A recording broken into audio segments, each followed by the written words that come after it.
YouTube. How we doing today? What is going on, everybody? Hello. Welcome back to some more Monday night.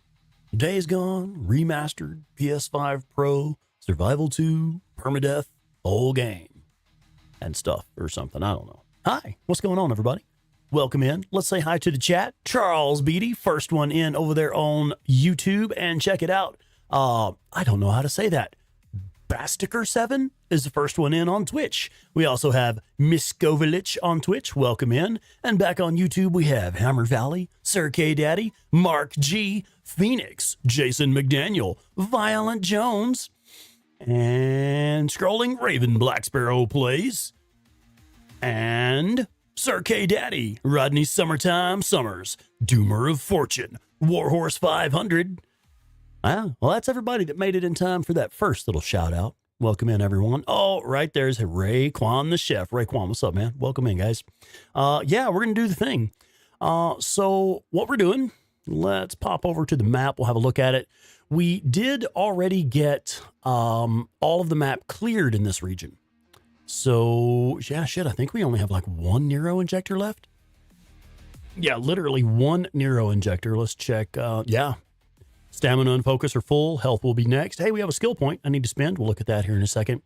I think what we're going to do next is head up here and hit this optional side. Oh, wait, did we already lose the side mission? Nah, here it is. Yeah, we're going to head up and hit this optional side mission to collect the Cinnabar for Weaver. And while we're there, we'll get this Nero injector as well. Mark G, hope all is well with you too, sir. Thank you. Appreciate that, buddy. Yeah, actually, let's show some love over there, shall we? And yeah, all right. Appreciate you, bud. Yeah, so we're going to do that first. We'll get the Cinnabar. We'll get that last Nero injector. And I guess we'll probably have to start some story missions for Wizard Island before we can start getting camp jobs or anything. I hope to have level 2 with Wizard Island by the end of the night.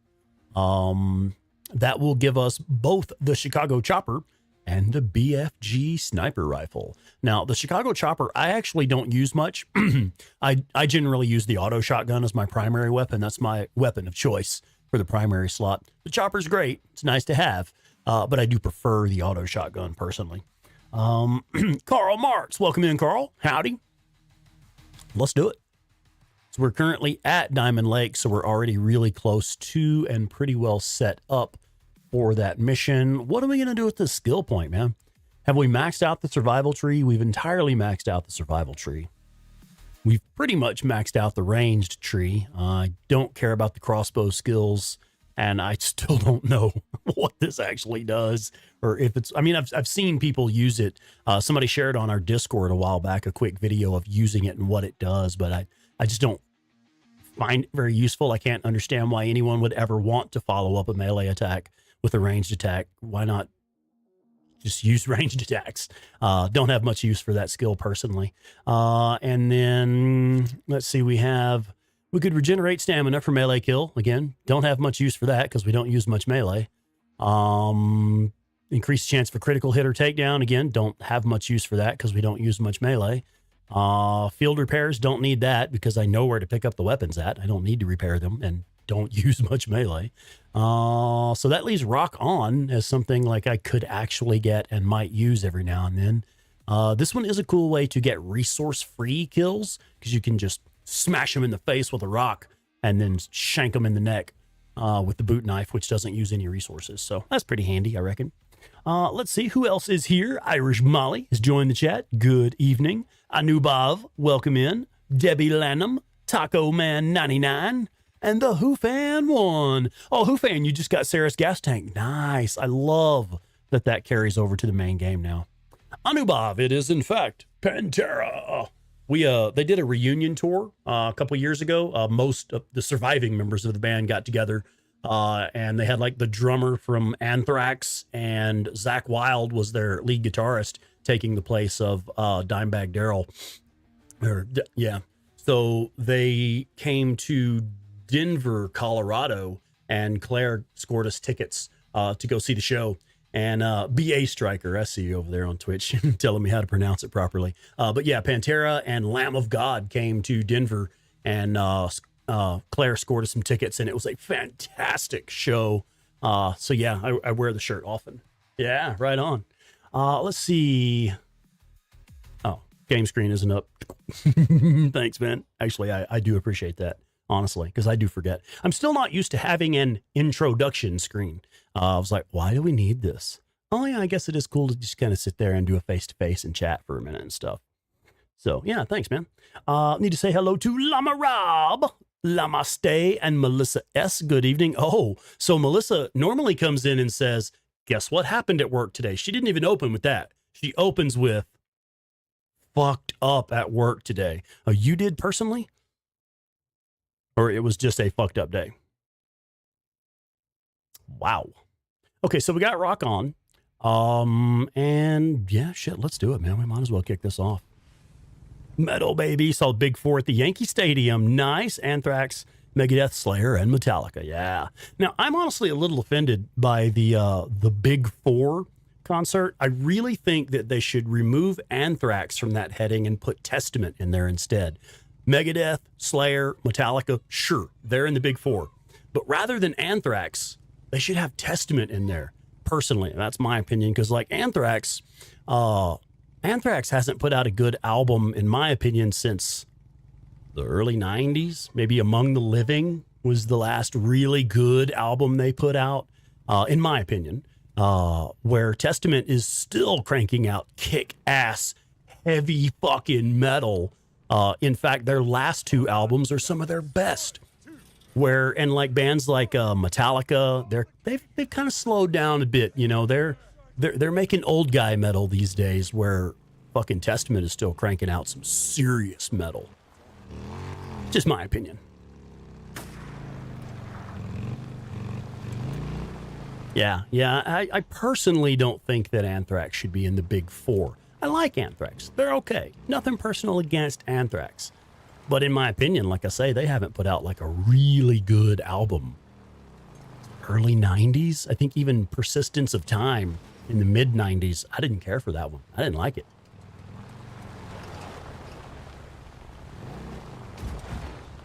More into melodic death metal? Yeah, me too.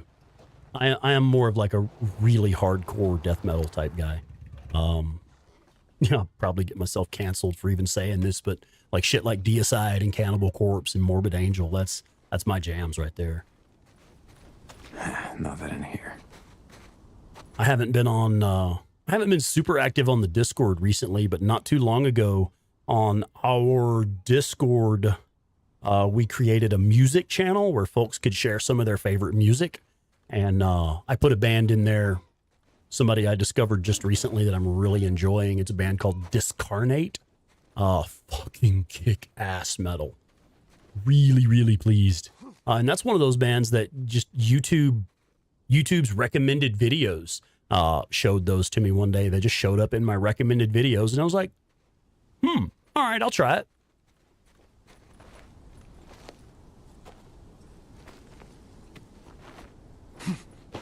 S&M by Metallica. I actually don't even know which one that is. What is that?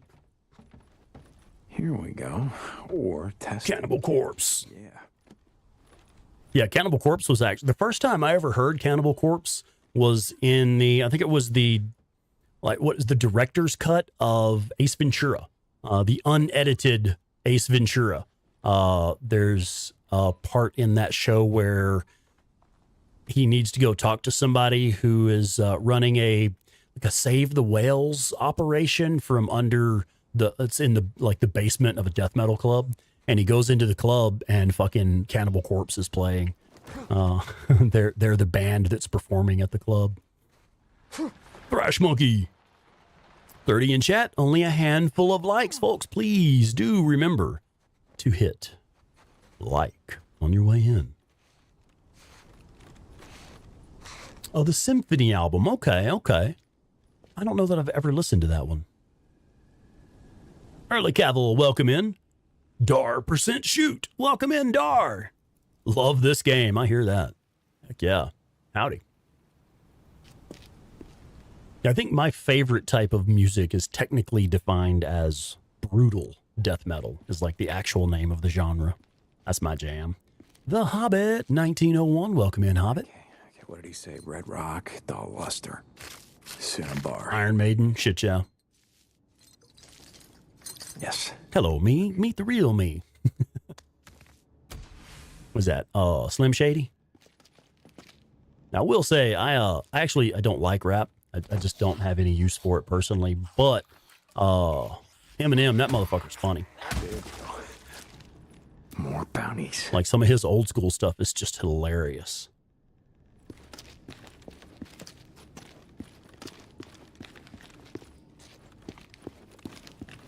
See, am I wrong here? I swear this should be one of the samples of Cinnabar.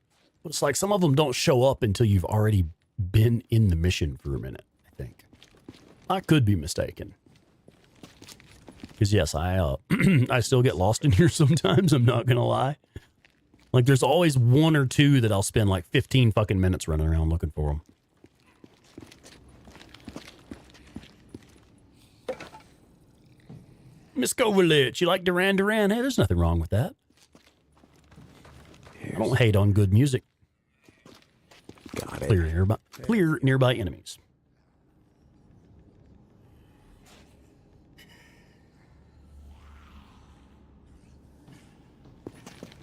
Have I missed saying hello to anyone? There he is. Knew there was some nearby. That's the last of them. Let's see if this pump is working. Mining pump. They must have had problems with flooding even back in the day. I just gotta get it turned on. Sound is weird. It sounds like there's one right in front of me, but I guess they're like behind this wall here. I'm hearing him more in my right ear than my left ear. Guess he's like in there or something. Is there a freaker in there? Where you at? More Cinnabar. That's good. Good. There's one. All right, let's see how pure this is. Oh, okay. Yeah, I love that Metallica did that orchestral experimentation album. It's cool.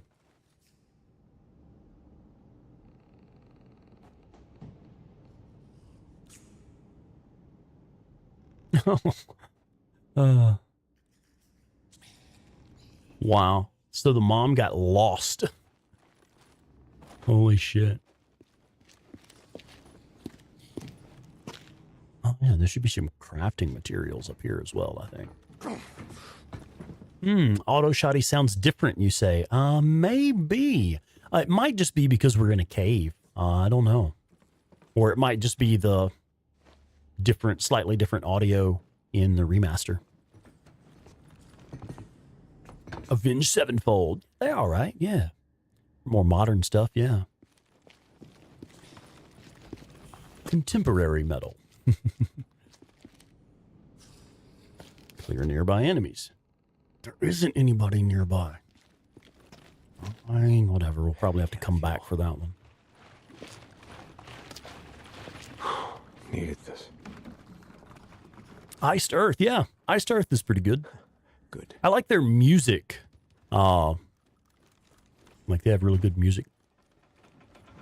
Oh, shit. But yeah, Testament is actually one of my favorite bands. Green lights, green lights. Oh, here we go. That's right. You had to power on the generator to get them moving this way. I forget about that sometimes. That's it. Water's going down. Gotta finish collecting this ore, and then I gotta get the hell out of here. Yeah. Deacon speaking my thoughts.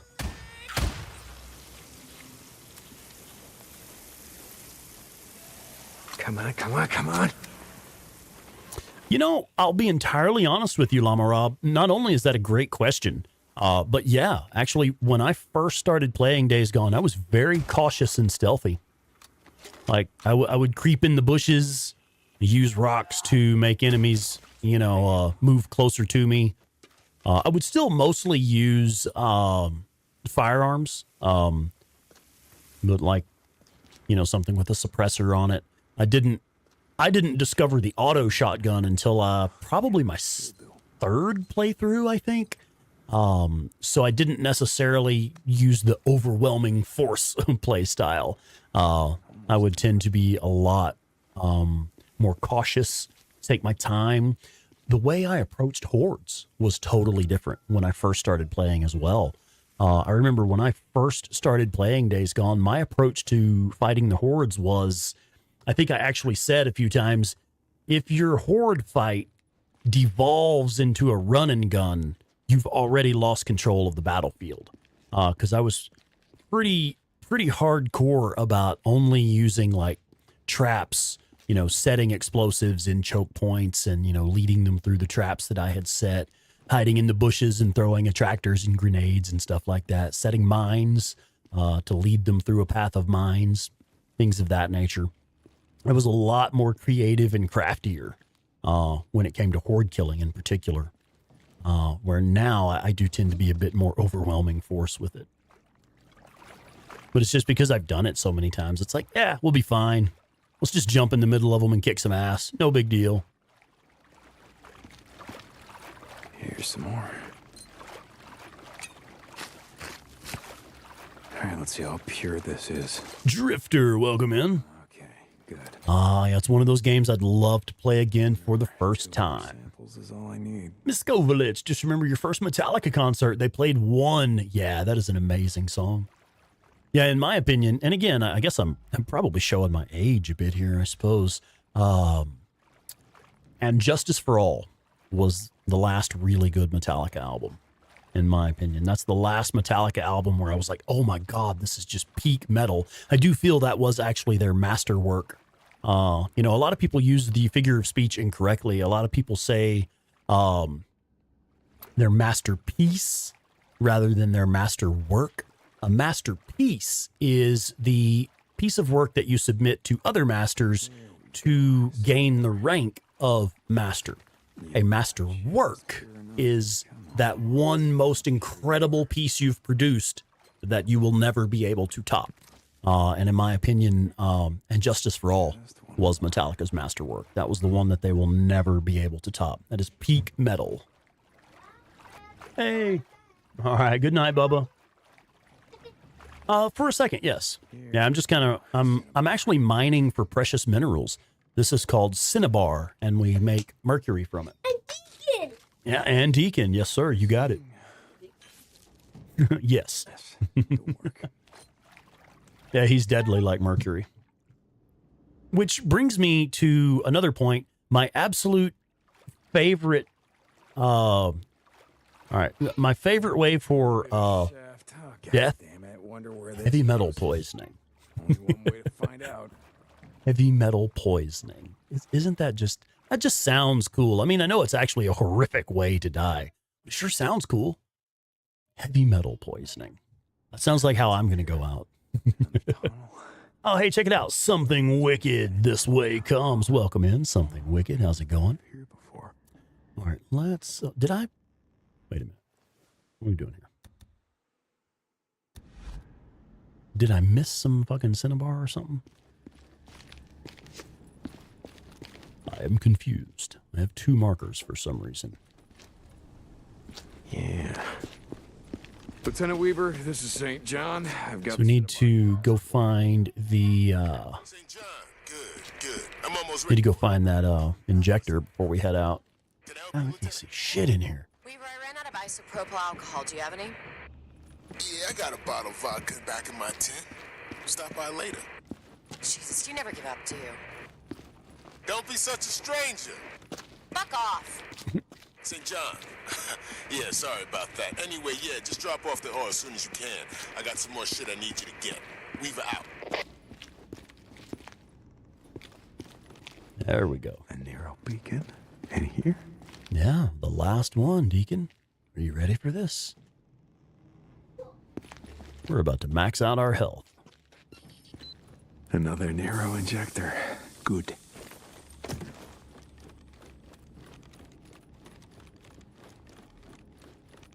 No, not this one. No, that'll be much later in the game. An apple a day. How's little Batman doing this evening? He's good. It's been a pretty good day. We've had fun. Miss Govalich on Twitch, just listening and working. That's fine. That counts. Thank you for being here.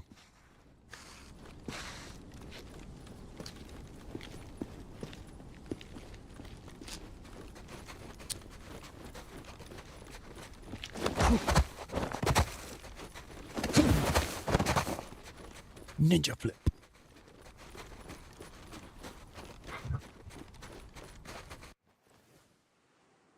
Yep, so that's our next destination. We'll go turn in this, and then we'll do the next story mission. The dead breaker scared you on your first run? Yeah, right. It would be pretty terrifying to be stuck in a cave with a breaker, yeah. Ah, early Cavill, that's one of the most difficult ones in the game for you. Yeah, okay. Yeah, we got a method for doing that one. It's mostly just about remembering the path back toward the exit. You know, what's interesting in that mission, the one where you get stuck in the cave with the Horde, when you rescue the soldier and then the Horde drops on your head, the interesting thing about that mission that it's actually not even necessary to engage the Horde at all. When you rescue the soldier, when you cut the soldier loose, the mission objective changes to escape the mine. And that is literally all you have to do, just get out of the mine.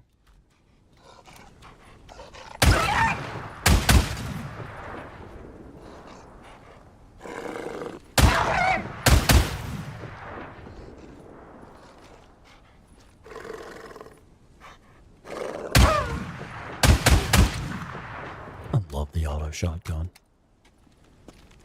Truly is my favorite weapon in the game. Fresh meat.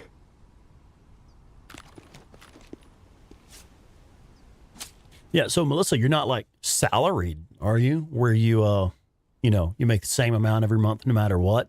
Because if you're salaried, well, then your boss can tell you, get your work done on the weekend. If you're not salaried, motherfucker, I ain't working if I ain't getting paid for it. Bullshit.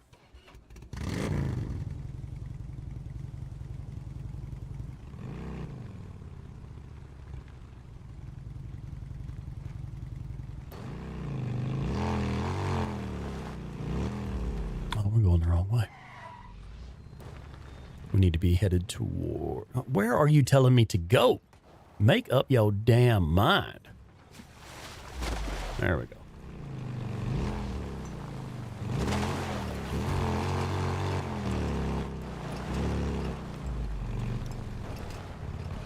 Oh, yeah, I saw that one, Anubhav. Yeah, that was pretty funny. I mean, it was pretty much what I expected, honestly.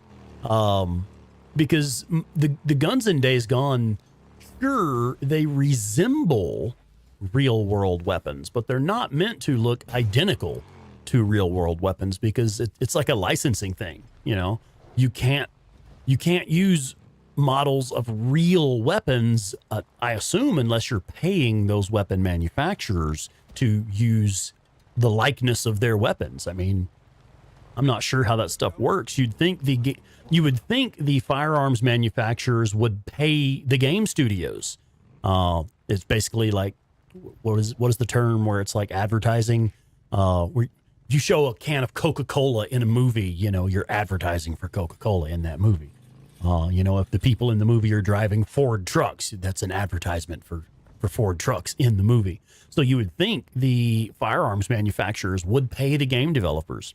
But I don't think it works that way. I think the game developers have to pay if they want to use those likenesses.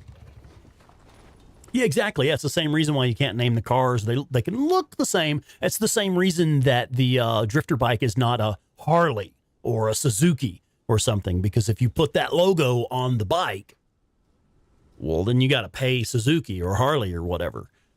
Which again, you'd think they would pay the game developers. I mean, isn't that how it works? Yeah, product placement. That's the term I'm looking for. Yeah. I mean, isn't that how it works though in like movies and shit? In movies like Coca-Cola, whatever, just as an example, let's say you've got Coca-Cola in the movie and everybody's drinking a can of Coke. Doesn't Coca-Cola pay the production? And don't they like pay the movie production company to have their product placed in the movie? Wouldn't it work the same way in the video game? In the video games? Depends on how big you are. Yeah, I suppose. Tyler Wolf, what's up, man? Chicago Copper time. Yeah, Chicago Chopper time.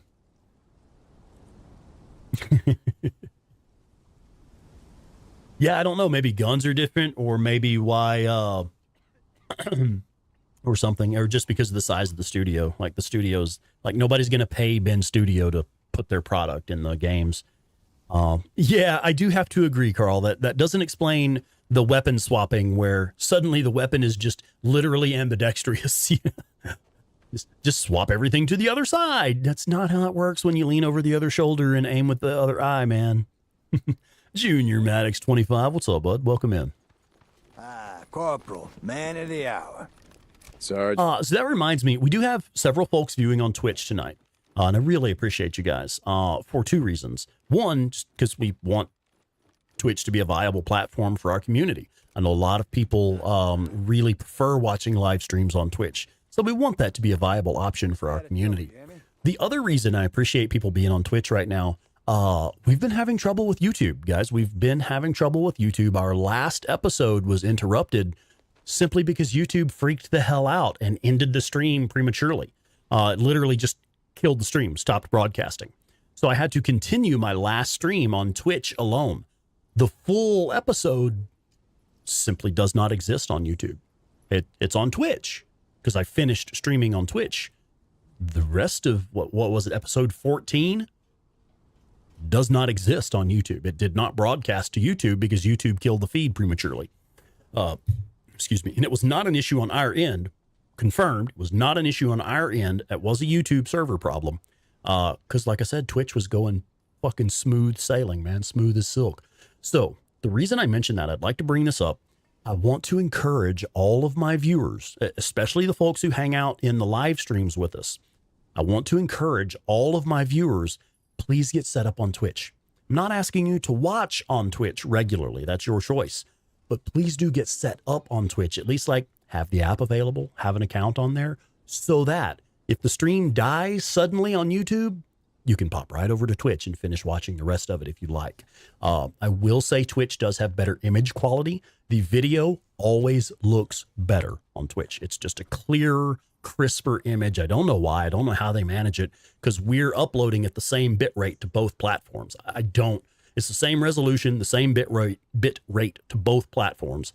I don't understand how or why, but Twitch actually does look better. No bullshit. And Twitch is more stable. Where YouTube constantly has buffering and crashing, Twitch is pretty much, like I say, smooth sailing, man. Lieutenant. Nah, man, leave that shit by the door. Better compression algorithm. That makes sense. That army shit. You know, I honestly don't know about the difference in the money on Twitch. I still have failed to get myself set up on Twitch. We are currently affiliated there. I just haven't gone through all the steps to make it official. Like I haven't given them my bank account number and stuff yet.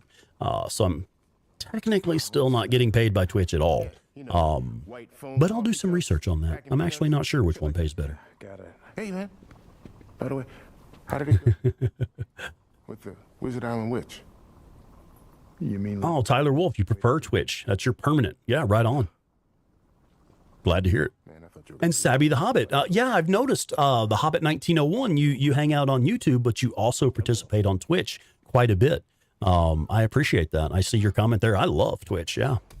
Especially for the live streaming experience. Like all of our videos that we make, our tips and tricks videos, our lore deep dives for the Hey Drifter channel, all of that stuff is still going to be uploaded to YouTube because YouTube is still a video upload platform. That's what they do.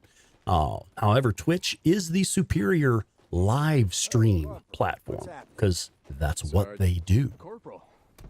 Let's say hello to Sweet Ellis Cookies. What's up, Sweet Ellis? I have not been freaker bitch slapped to death yet. Yet. Not yet. Came close though. The very last episode, which actually I was just talking about this, the very last episode, the title of it now is Near Death Experience. Because in that last episode, we very nearly died. We came close. And that does not exist on YouTube because YouTube killed the feed. They ended the broadcast prematurely. So you can actually only see the remainder of that episode on Twitch right now. And I think it only stays on Twitch for a short period of time. I'm not sure because Twitch is not a video upload platform. They don't hold your video on their servers for long. It does go away after a period of time. Oh, Carl Marks, right on. Yeah, thanks, buddy. Carl says, I've got you followed on Twitch, And when they start paying you, I'll use my Prime subscription. That is another thing I really like about Twitch. It does give you a way to support your favorite streamers basically for free. If you have an Amazon Prime subscription, which most folks do these days, if you have Amazon Prime, you have included in that membership one monthly membership on Twitch each month. Just each month you can subscribe to one of your favorite streamers on Twitch. And so that is a, let's call it, if not free, then a low-cost way to support your favorite streamers on Twitch, because it's built in. Rodney, Summertime Summers, bringing the heat. Shit, chow. Thank you, Summertime. Yeah. Thanks, buddy. Yes, sir. Come in. Miss Kovalich, yeah, we've been waiting like a month to send you that. I'm sorry. I will get that done. I actually, Claire and I were talking about that earlier, and I've set a calendar reminder. It's in my phone. I have a calendar reminder for tomorrow afternoon. I'll sit down and go through the official steps of making us affiliated on Twitch. I just haven't completed the steps. Voyager 665. What's up, Voyager? Lieutenant Justine Norwood. Put that in your friggin' pocket. Hell yeah. Yes, I will get her back, sir. Oh, Summertime asking, why did they kill it? I think it was just a server issue on YouTube's end. It wasn't like an intentional thing, like we did something wrong. It was just they were having bandwidth issues or server issues or something. And for whatever reason, YouTube is just a less stable platform for live streaming. We're getting there. We're only about 3,500 away. Yeah. Yeah, it is weird. I think it, like I say, it was just like a tech issue. Why is the bike still running? Bike still had smoke coming out of the exhaust. Anubhav popping in on Twitch as well. Thanks, man. Yeah, we actually have started to get a bit of a following on Twitch. It is nice. We've been working on that for a long time. Okay, so we have this mission. Never give up hope on the Protecting the Weak storyline.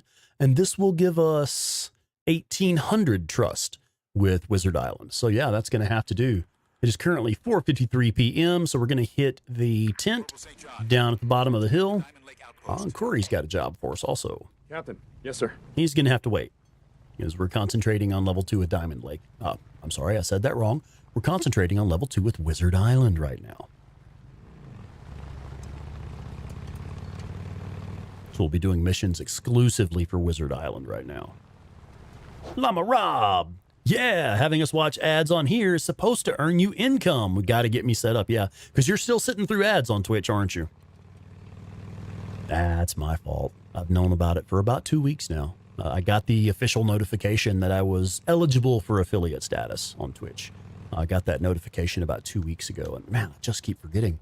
Like, it's really unfortunate because, like I've said before, Twitch has always been an afterthought for me. I got set up on YouTube initially and really only ever set up on Twitch because that's what you're supposed to do, you know? Corporal, man. I need to get out of that mindset where Twitch is an afterthought. I need to come to understand the culture on Twitch, man. I just don't get it. Irish Molly, yeah, the resolution is better on Twitch, isn't it? It is definitely better image quality. I've noticed that. Yeah, and Something Wicked, I hear you. Nothing wrong with it. Not a fan of Twitch. I get it.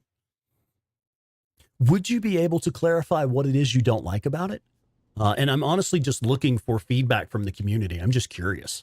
Can you define what it is about Twitch that you don't care for? It's a Gen Z thing. Yeah, I know. I feel too old for Twitch. For me, it's like TikTok. It's like, I just don't understand it. I don't understand the platform. I don't understand why all the videos are so short, so fast-paced, such hard cuts, flashy lights everywhere, glowing text everywhere. I'm like, get the fuck out of here with that shit, man. Just calm it down a little bit, okay?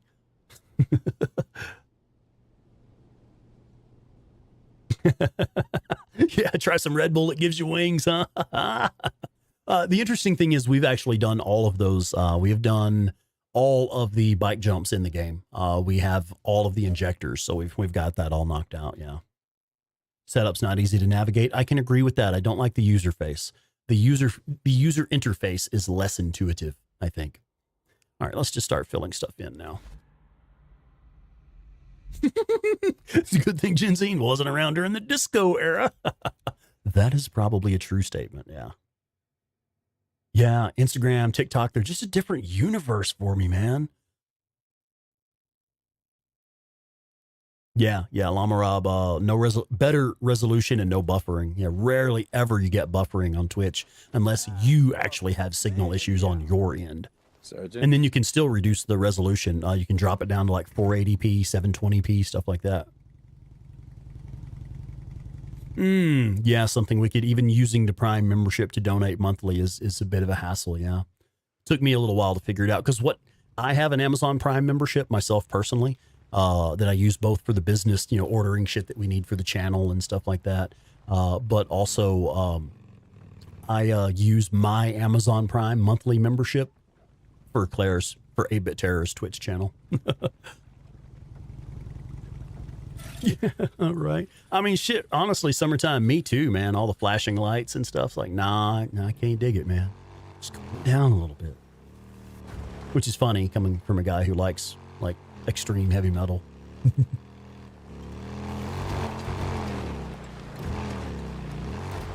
Deer crossing. Wow, that's not too smart. We both up the traffic.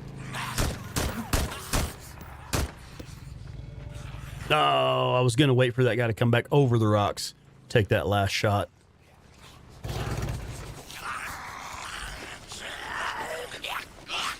Okay, let's take a breath. I love the way that dude went flying. That was classic. Oh, man, you chased my last deer off of the rocks, didn't you? Well, here's what you get for that. Yeet. Oh, there you are. We might go down there and get that one here in a minute. Okay, let's go ahead and gather the meat here.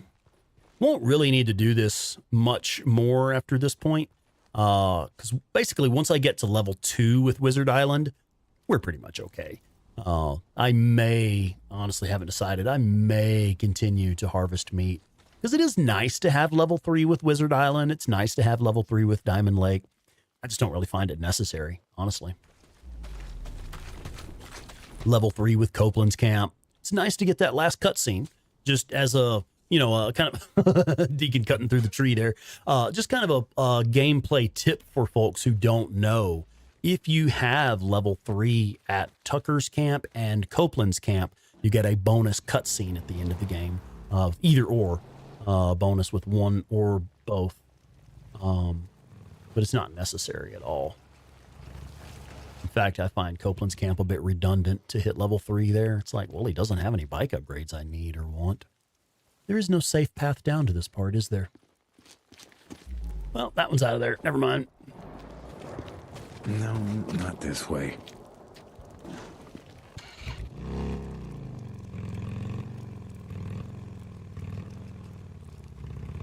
Yeah, the only problem with multi-streaming now, and I think part of the problem we've been having, the broadcast software that we use has always been an open source, free broadcast software. Yeah, they've gone to a paid subscription model now. And in order to do multi-streaming, where you're splitting the stream out to 2 platforms, 2 or more platforms, you have to pay for their subscription service. So I think that's where the problem is. We haven't started paying for that yet. So I think they've actually been causing problems for, at least for 8-Bit Terror for a while now. I think that's been some of the trouble we've been having. Hell, it might even be why we lost our YouTube feed last time. I don't think so, but it is a possibility. Because yeah, they have moved to a paid monthly subscription model.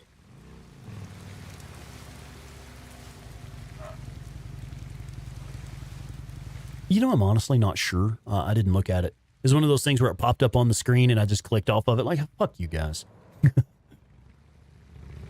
I would imagine it's not very expensive. It's probably something like $10 a month or something. I'm honestly not sure.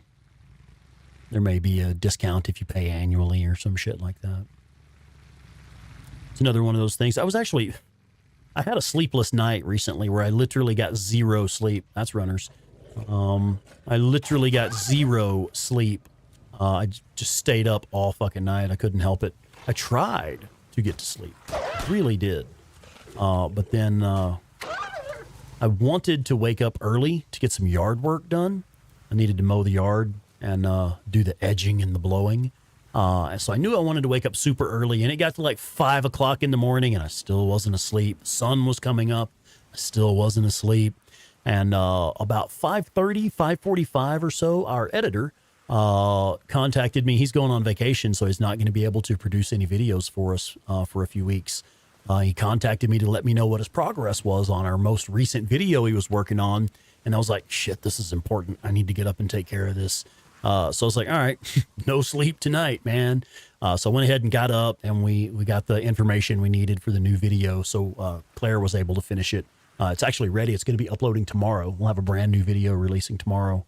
But let me actually concentrate on what I'm saying here. So I went ahead and got up. It's fucking 5:30, 5:45 in the morning. Haven't had any sleep at all. But one of the things that was keeping me up in the night was thinking about how, like, the cost of doing business. So like YouTube provides the platform that we've been using for uploading our videos and doing our live streams for a long time. But YouTube, and YouTube pays ad revenue. So, I mean, I wouldn't have that ad revenue without YouTube. I wouldn't have been able to start this project without YouTube.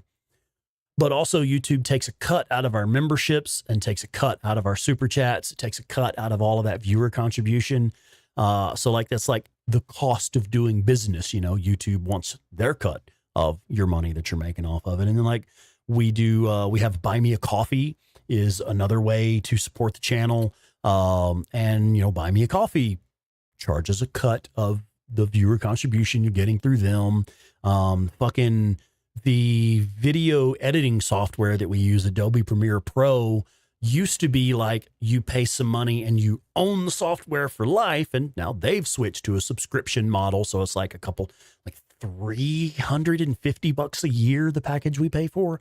So like, again, the cost of doing business, we need this video editing software in order to produce our professional quality videos.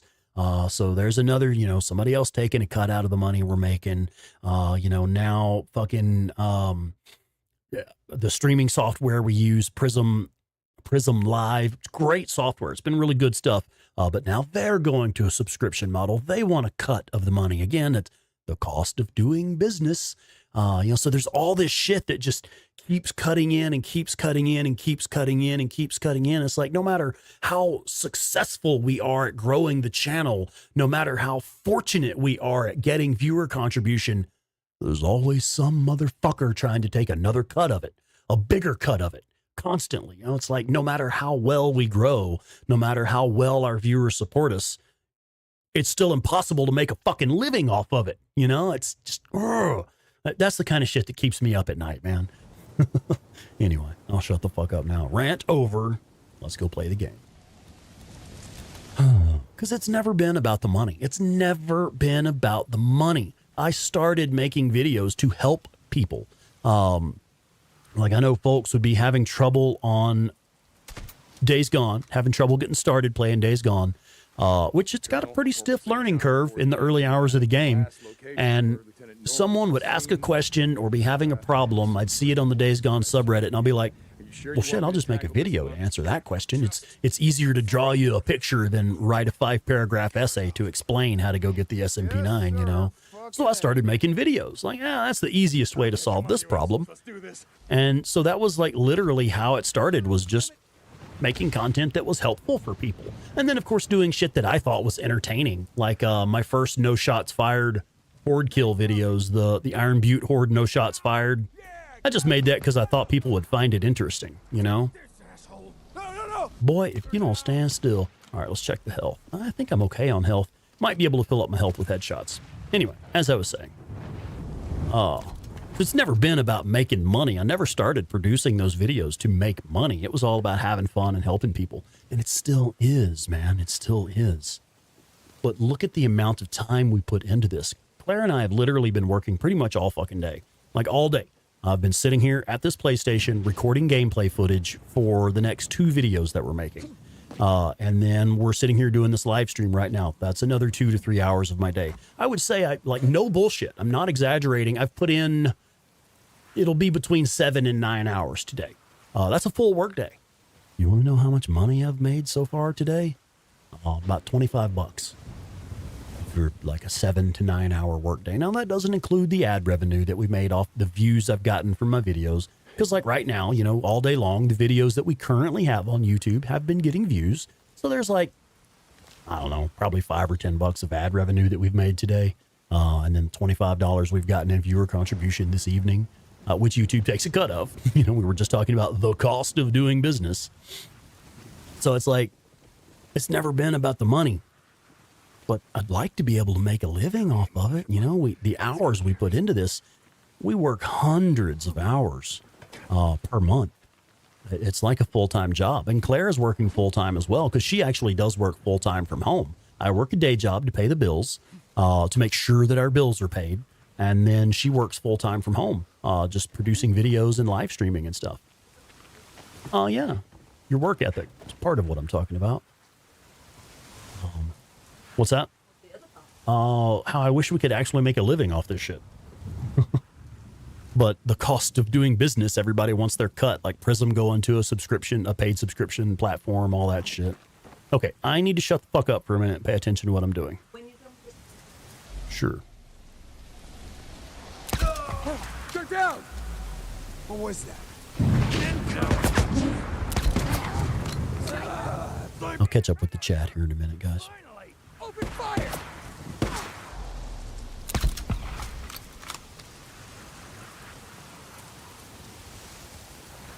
Go! Cover fire! Shit, just took another hit.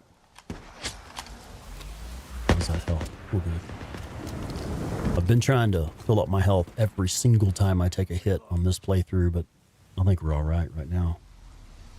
He's wearing a helmet, isn't he? Not for long, motherfucker. Oh, it would have been great to get a double kill off that. I see you. Oh, sure hoping we could get a headshot there. Oh, well. Look at the chat. Focus on the game. Got it. How's the health? Okay, health is good. I think I'm about ready to push up. How's the ammo doing? Low on ammo, but we're okay.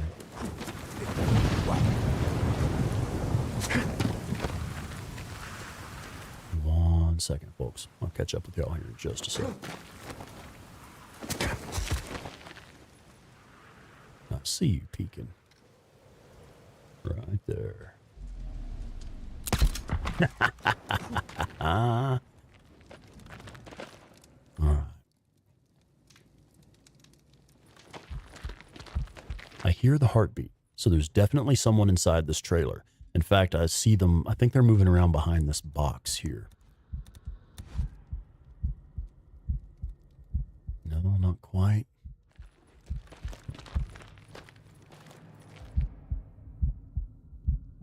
That might do it. I saw something.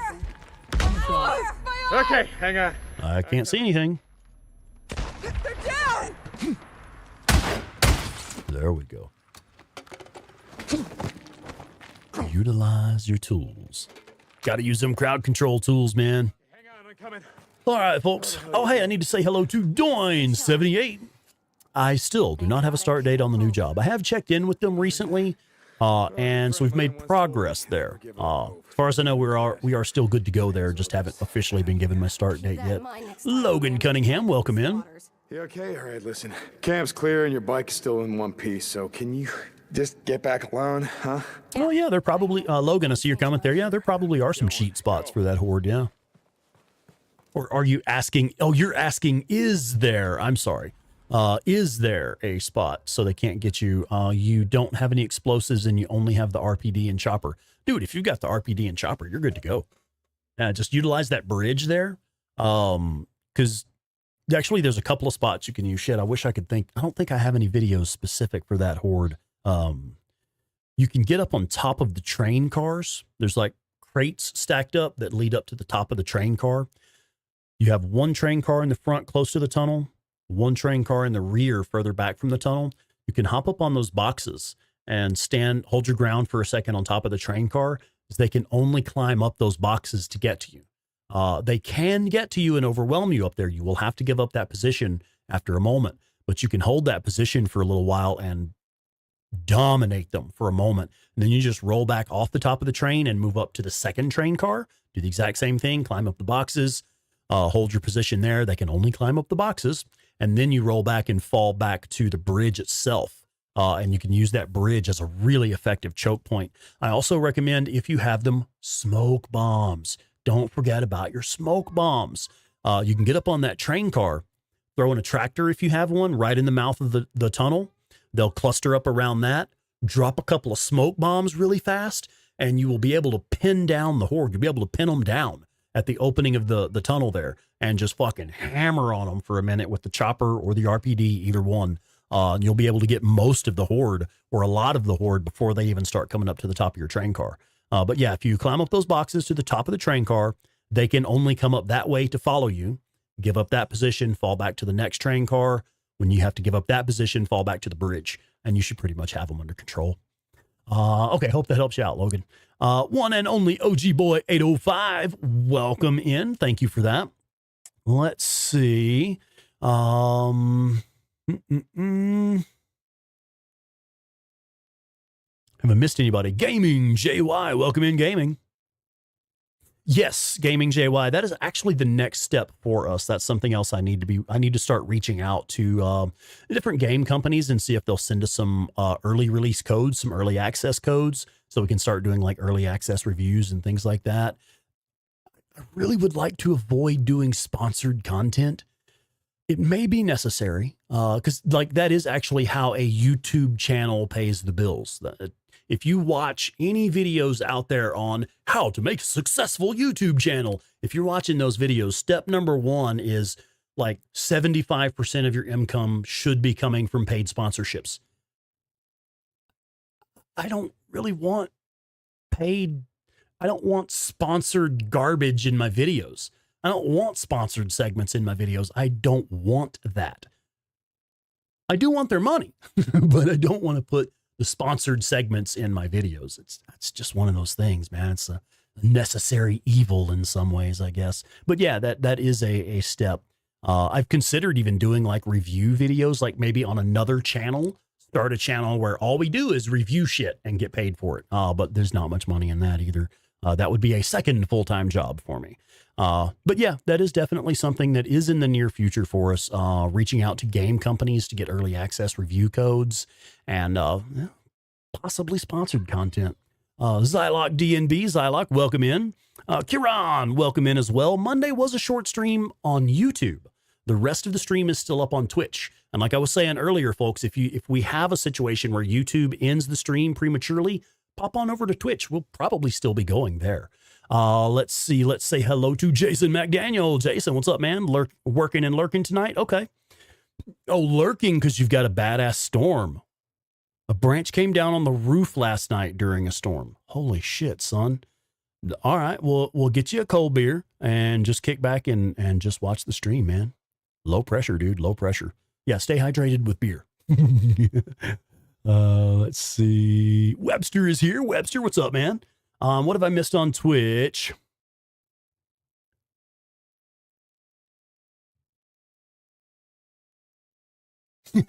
It is therapeutic on both ends, Miss Kovalich. It certainly is. Miss Kovalich on Twitch says, I think Rex comes on here to vent to us. It's therapy on both ends. It is, actually. Llama Rob, I actually love Rex's rants. Hell, I'd rather listen to him going off than actual gameplay. The game is second. It's just background noise, huh? Yeah. Yeah, Tyler Wolf. That's actually really good advice, folks. I want to point out Tyler Wolf's comment on Twitch here. It says, sponsors should be your least concern while you're building your stream. Do sponsorships only that suit your personality, quirkiness, whatever. We've already dismissed quite a few weird sponsors at first, but there's been a couple where it's like, well, shit, I actually use that. Like somebody approached this very microphone. I should have done this, but again, I wanted to avoid sponsored content in the videos. This very microphone company approached me pretty early on and was like, hey, we'll send you a free mic if you'll do a review on it. We'll pay you for it. I already own 2 of these. I don't need a third one. What would I do with the third one? Sell it on Facebook Marketplace, I guess? I don't use Facebook. But anyway, but yeah, so stuff that like we actually use, like I could use some more acoustic foam in here. There's a bit of an echo when I'm doing my voiceover. So we could use a little bit more acoustic foam. Like maybe if one of the acoustic foam companies wants to send me some acoustic foam panels, well, yeah, I might take that because I actually need that right now. You know, shit like that. Anyway, yeah, Webster, we've been missing you, man. How you been? All right, so we got our trust has already been awarded for completing this mission. So we're going to pick up the crafting materials in here, and then we will move forward with the next mission and continue trying to get level 2 here.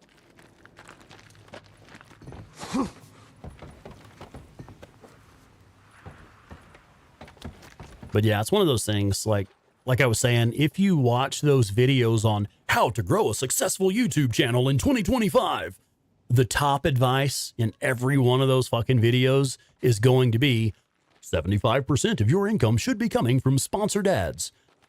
Fuck, man. I don't want to do sponsored ads. I don't want sponsored shit in my videos. I want my videos to be tips and tricks, not fucking ads. You know, whatever. Cost of doing business, I suppose.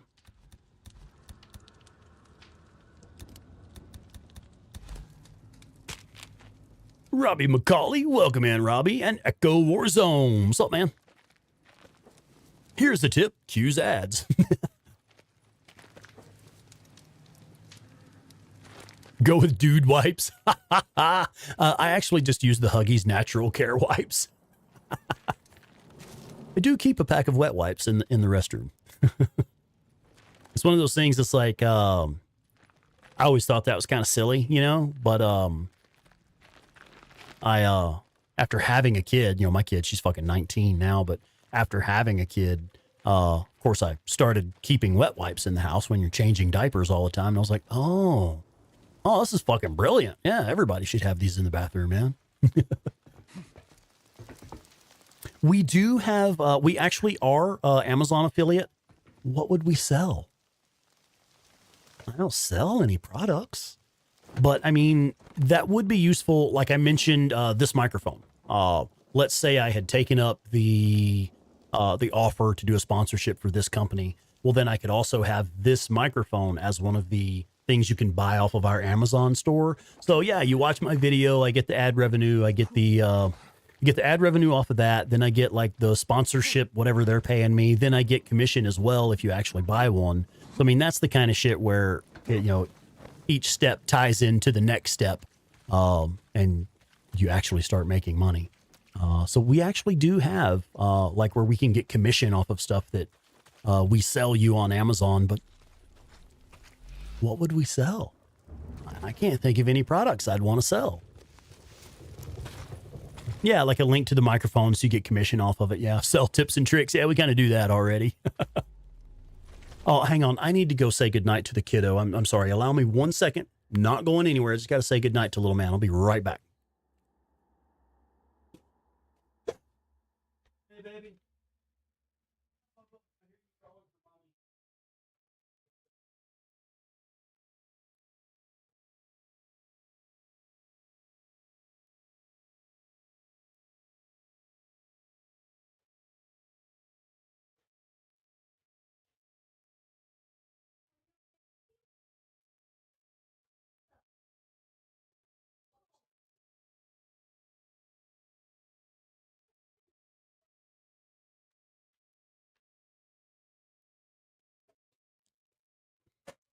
All right, I'm back.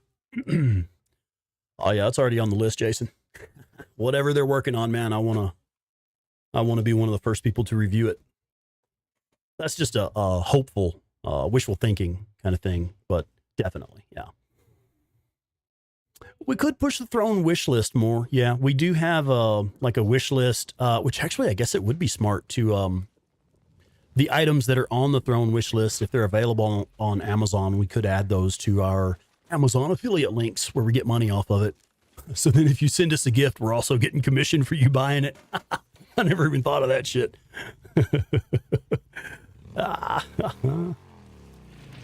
Oh, yeah, Llama Rob. Gotta go tell the kiddo goodnight. He's a good kid. Now, many of you may not realize that is 4-Bit is actually Claire's kiddo from her first husband. I'm just kind of a stand-in when he's here.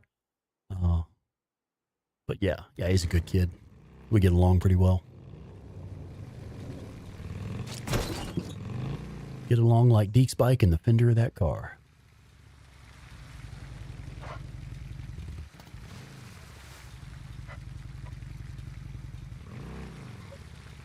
Yeah, Claire and I each have one kiddo.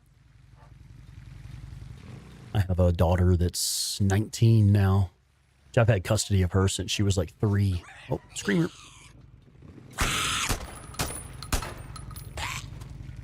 Right. Colonel, sir. But yeah, I've had custody of my kiddo since she was like 3, and then Claire and her ex-husband have like joint custody of 4-Bit. Good work, Corporal. I'll send a patrol out now.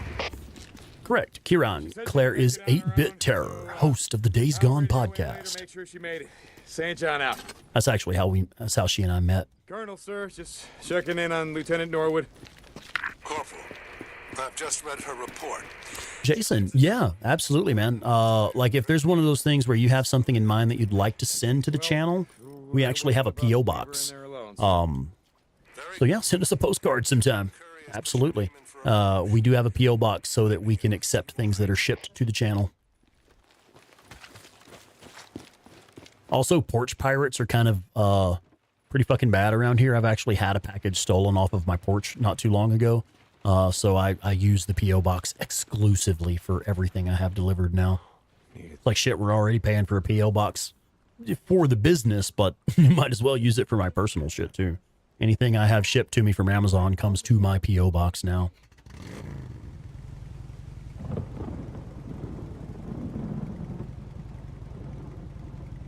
Streamlabs for donations, contributions. Interesting.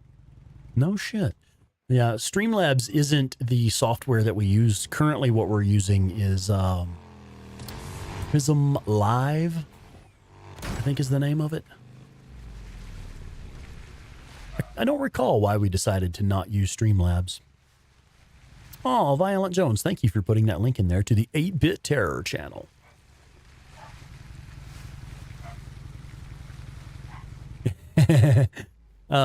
So Tyler Wolf says, I had a friend who got a package stolen, but the joke was on the thief because the package that got stolen was specific toys. Like a specific type of toy. It was butt plugs, wasn't it?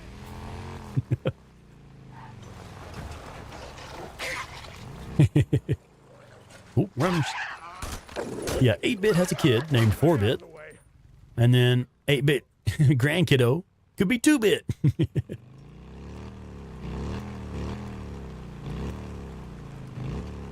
I know we should have done it backwards though, because like the as resolution improves, it goes from 8-Bit to 16-Bit to 32-Bit to 64-Bit. So we should have gone with 16-Bit. Of course, he already acts like he's a teenager, so 16-Bit would be appropriate.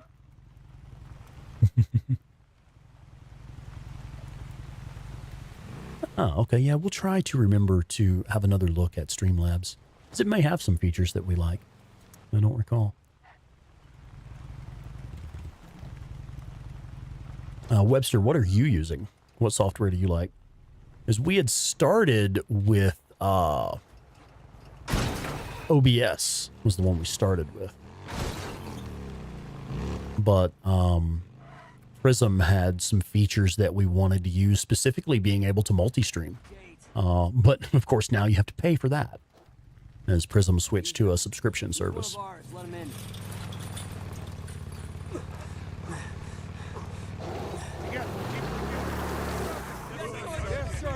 Use OBS, yeah. OBS is good. It's really solid. I mean, it literally stands for Open Broadcast Software. That's what it is. It's an open source broadcasting software. And Prism is pretty much a clone of OBS. It's very similar. It just has a few more features that OBS doesn't have. I'll see you around, yeah? Specifically multi-streaming. We'll do it today. Sarge. Use a lot of plugins for dual streaming. How's that working out for you? It's pretty stable.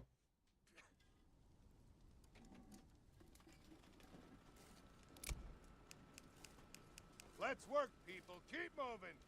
Yes, sir. Oh, I see. Llama Rob, you can donate to Streamlabs for a couple of streamers. They seem to get all of it without YouTube getting cut. Yeah, I think, what was that? Somebody said in the chat a minute ago, you get like 90% of it through Streamlabs. Oh, I like that. Where YouTube takes like 33%. They basically take a third, I think. Okay. You haven't done any dual streaming yet. Okay. Okay, let's pick up the mission. I'm finding it kind of difficult to focus on the gameplay tonight. It's got a lot on my mind, man. Corporal. Glad I have you guys here to talk to, seriously. Like, no bullshit. Unique skills. It is, I love the comment earlier that it is therapeutic both ways, you know. I know a lot of people have found value in becoming members of our community here. You know, you kind of have some folks you can just kind of chill and hang out with. It's like this is how grown-ups hang out with their friends now, these live stream communities. Because it's so hard to get out and meet new people these days. So when you find a community online like this that's a carefully curated, heavily moderated community where we don't put up with bullshit, which means you don't have to put up with bullshit. Yeah, when you find something like that, it's nice to have. Dude, what is up with the textures? Are y'all seeing this shit? The way all like Merchant over there and Mechanic, and also Derek Curry's name on the fence there. Everything's going all fucking and weird. Like even the piston symbol above the motorcycle. Everything's going all fucky and weird, man. Yeah, it's clipping and there's nothing for it to clip with. Oh, yeah, PayPal or Cash App to cut out YouTube entirely, yeah. That's one of the reasons we started the Buy Me a Coffee thing, is Buy Me a Coffee gives the content creator a larger cut than YouTube does. They take a smaller cut than YouTube does, I should say. Tyler Wolf says on Twitch is saying, I'm an introvert. This is as talkative as I can be. Okay. But when it comes to like around the public and stuff, yeah, it's got to be comfortable around those folks to become talkative. Yeah, I totally get it, man. I get it. Like I have kind of an unfair advantage. I'm one of those people that I've always found it easy to talk to other people. Like I don't have a problem striking up conversations, or when a total stranger wants to strike up a conversation with me. You know, it's like I don't really have trouble talking to folks, being comfortable having conversations with random people. This is part of why I do fairly well at this, I suppose. But yeah, I generally don't like people, but I love all of you guys. Yeah, yeah. Same. Hey, Corporal. Which it's funny because me personally, I am actually a quiet, thoughtful type of person. I'm the strong, silent type. Kind of the quiet, brooding type, honestly. But I don't have difficulty speaking to people. All right, let's figure out what we're doing next, man. We don't have any more camp jobs available. The next one up is a story mission that only gives trust to Diamond Lake. So we'll pretty much have to go do that. There's nothing else I can do right now to get trust or credits with Wizard Island. Though, let's have a quick look. We may have... we may actually have enough bounty and meat to go ahead and hit level 2 with Wizard Island. Let's give that a shot, shall we? Let's pop down to Wizard Island, see if we have enough bounties and meat to trade in there. Big friendly uncle, yeah. I come across that way, but that's because, like I say, I don't have difficulty speaking to folks. I am actually the quiet, brooding type most of the time. I like to have long periods of quiet time to think things through. That's part of how I come up with some of the tips and shit that I come up with. Did we get that without getting damage? I was hoping I could hop off the bike to use a weapon. Yeah, we didn't take any damage. Badass. That was coincidence. That was luck, not skill.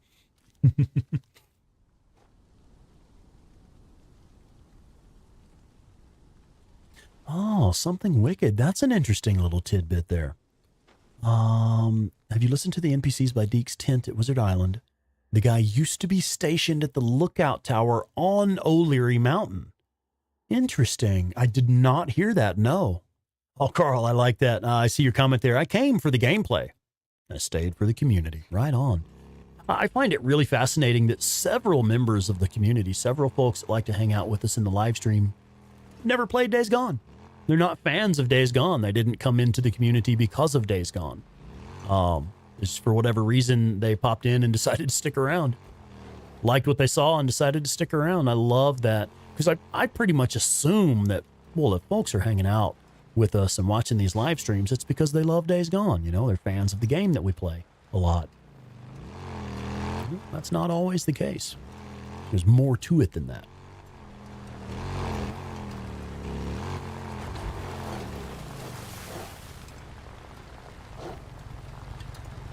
No shit, Raven. I've never seen that happen. I've never once seen that happen. That's crazy, man. So you alerted the horde to get them moving in the camp, and then the 3 of the ambushers survived that and managed to take out the whole horde. I have never seen the marauders at that camp manage to take out the horde. That's nuts, man. Move along, buddy. Move along. That's a new one for me. I've honestly never seen that happen. Come on, this is some primo shit, let me tell you. Let's go ahead and dump the bounties in the meat. See what happens. We're pretty close. We may be able to get it. Sergeant, how's it going? Nice hole. Fuck yeah.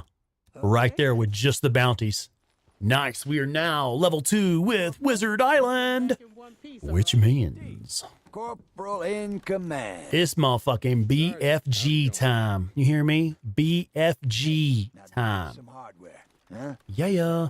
Now, I'm going to go ahead and purchase the chopper. Now that. Probably never going to use it, but I am going to go ahead and get it. It is a good weapon. It's a nice weapon to have. But I do want to make sure that I put my auto shotgun back in the correct slot. Because I will say the chopper, it is a good weapon, but it becomes even more useful at level 3 when you get the magazine upgrade for it. Because initially it's only got, what, like 55 rounds in it, which is okay.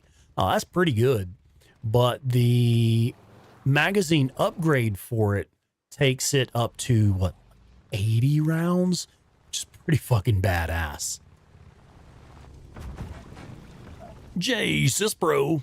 Yeah, the BFG is nice, but not necessarily against hordes.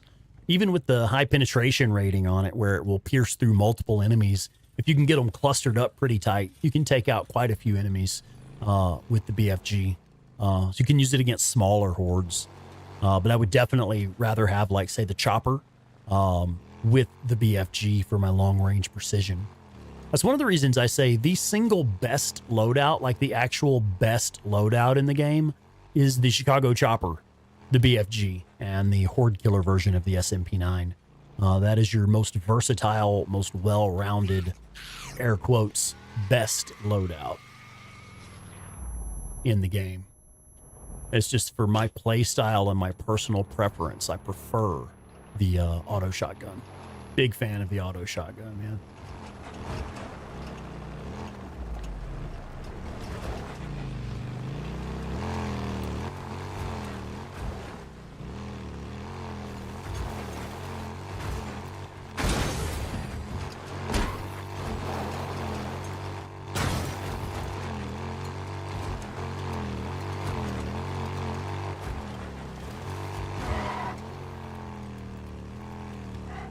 Be on the lookout for wire traps across the road. I don't know if there is one here, but it sure seemed like a good spot for one. Well, if he still has it, take his militia insignia. All right, Anderson, let's go take care of business.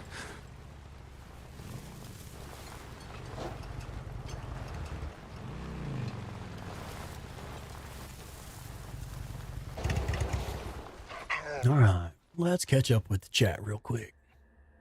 Oh, Jason, you found us when I was playing The Last of Us 2. Mentioned Days Gone. Yeah, okay. The Bear Creek Hot Springs ambush camp. Closed out the game.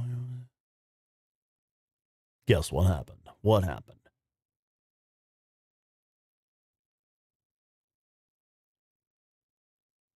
Whoa. No way. So you cleared the camp, left for a little while, and when you came back, marauders and a couple of hostages had loaded in. Damn. Ooh, you know, somebody got to shoot the BFG for real. That's awesome. Yeah. Come to me, my little beauty, when you unlock the BFG. Hell yeah. All right, Webster. Probably too late, but if I'm not too late, we'll see you later, man. Thanks for being here. Something wicked. You like the Hey Drifter content? Yeah, right on. Let's see. Have we thought about doing similar style videos on other games? We have thought about it, but I'll be entirely honest with you. There aren't many other games that we know that well. It's one of those things where it's just kind of the perfect storm between myself with my tips and tricks content and Claire with her being the host of the Days Gone podcast. It's like the perfect storm. The two of us together. There are very few people on the planet who know this game better than we do.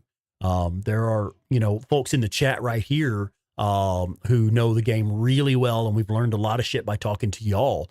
But just collectively, there are very few people on the planet who know this game better than we do.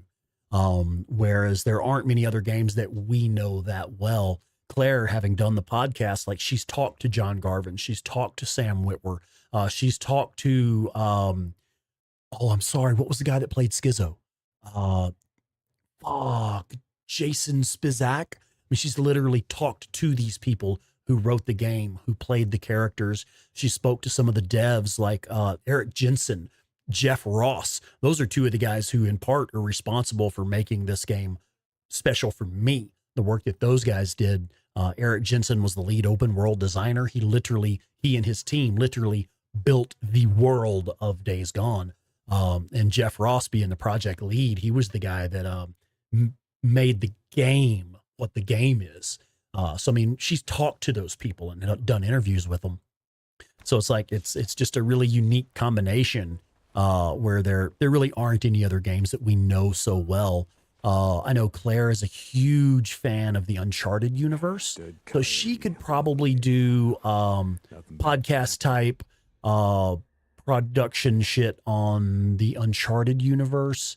She's a big nerd for Tomb Raider, but specifically like the old school early days PlayStation Tomb Raider. She knows those really well.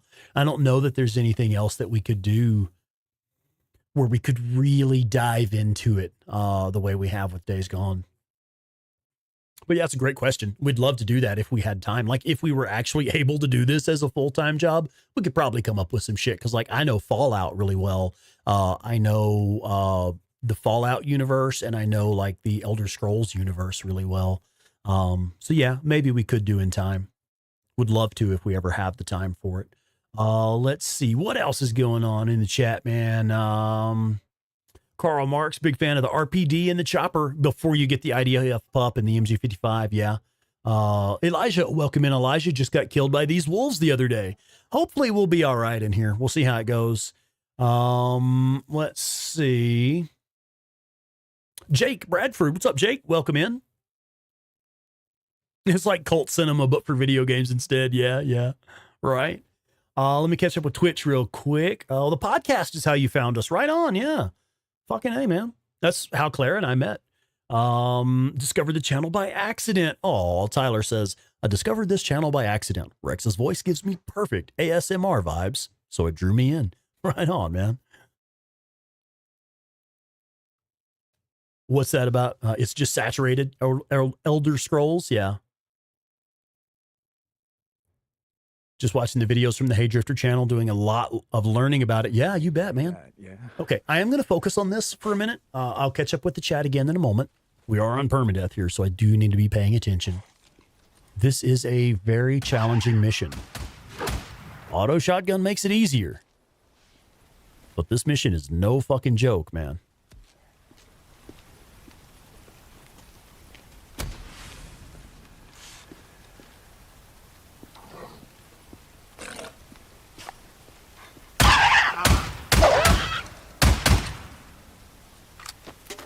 it was about to do that thing where he was already in the animation to jump at me, and it wasn't going to let me get him. We got lucky with that. All right. I've actually lost the entrance. Was that not the entrance? That's got to be the entrance, right? Or is it further around?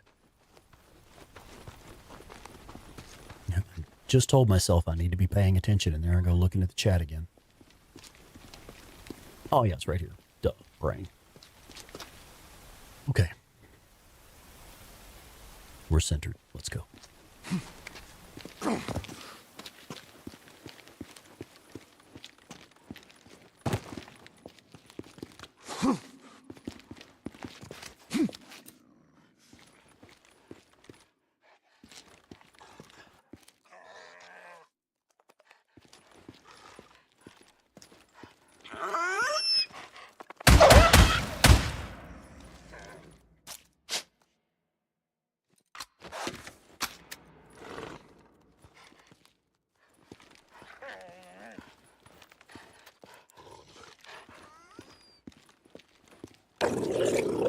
You're behind me.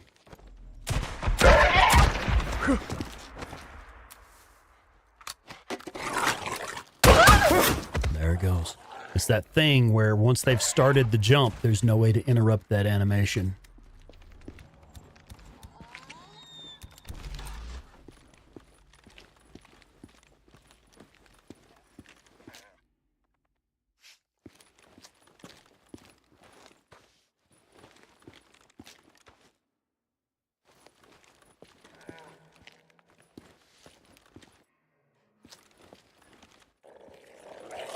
I see you.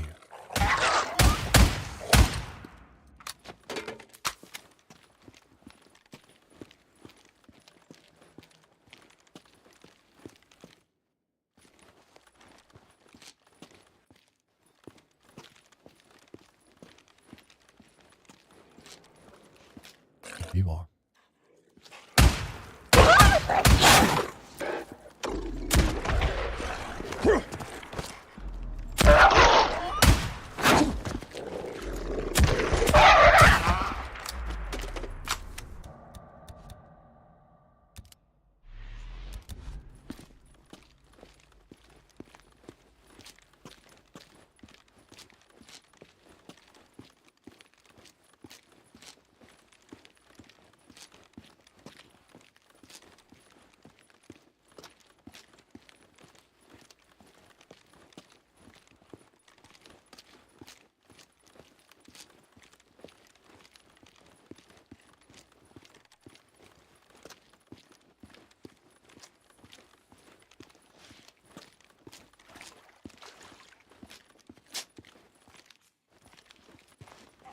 Squeeze through here.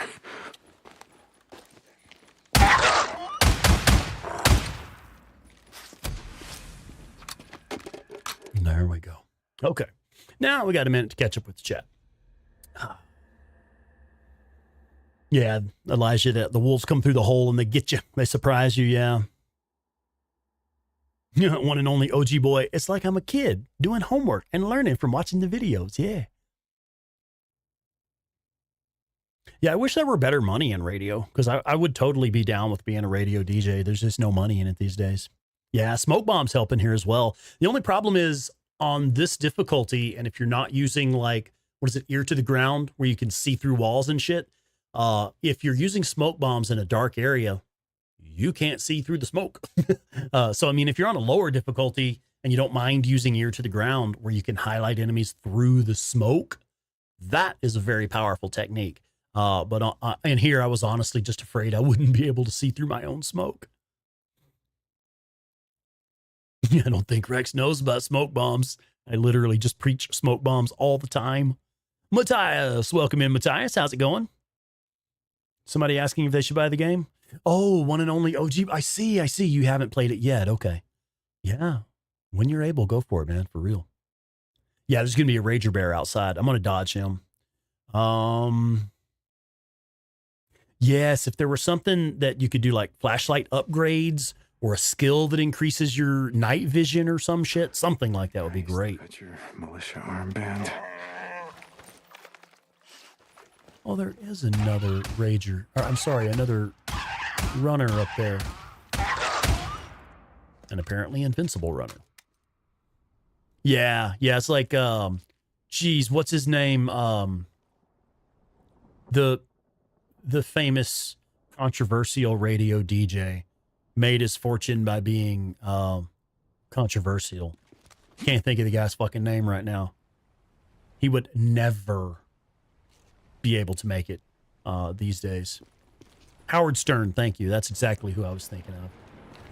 Yeah, the 90s, that man made a killing just being controversial and having controversial guests on his show. Yeah, you can't get away with that shit now.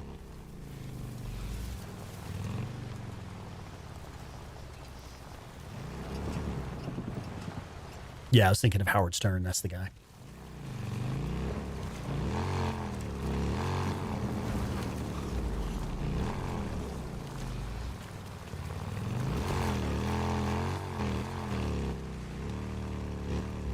I see your comment there, Matthias. One sec. Let me get back to camp where we're safe, and I'll catch up with the chat.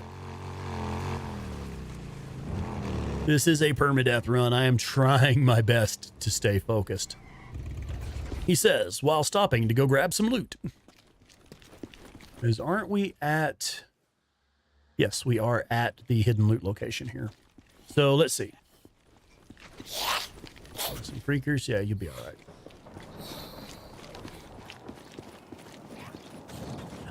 No, I have not had any visual glitches at Wizard Island myself yet. Now, we were in Diamond Lake Camp just earlier, and we were having some visual glitches in Diamond Lake Camp, but nothing serious. It was just some, like some of the text, like above the mechanic where it says mechanic, and the text where it says merchant was being kind of weird.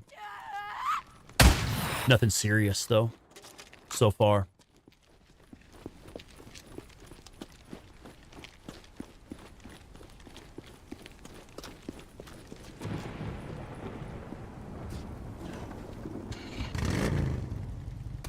Let's see. Your boss mentioned Days Gone being on sale on Steam. Has the impression that he needs the DLC. Decided to get a different game.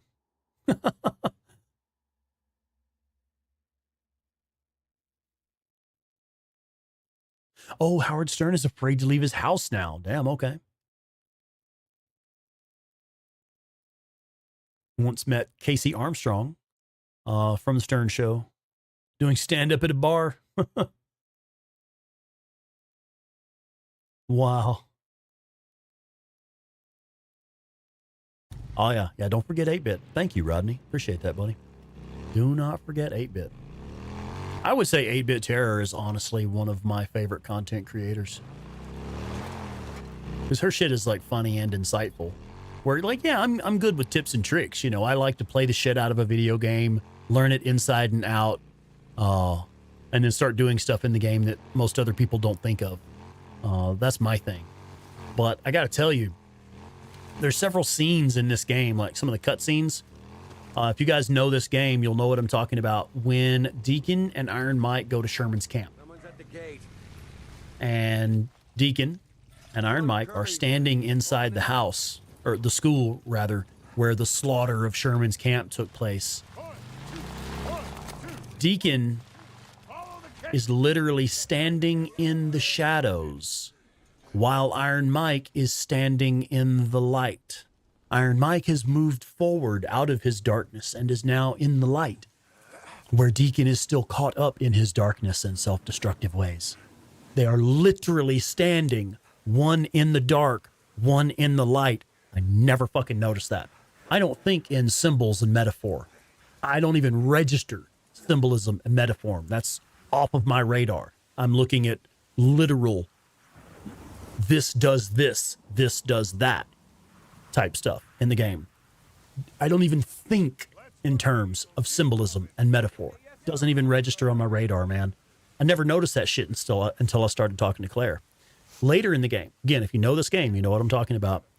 When Deacon and the Wizard Island Witch are in the room with the newt on the table, Wizard Island Witch gives the serum to the newt, and the newt dies immediately. Deacon's like, holy shit, that's fucking awesome. You've made such a powerful poison. Can we make more of it? The Wizard Island Witch is like, fuck, shit, it didn't work. And it's like, oh. Deacon realizes you're not trying to make a poison. You're trying to cure them. In that scene, Deacon and the Wizard Island Witch are literally standing on opposite sides of the table.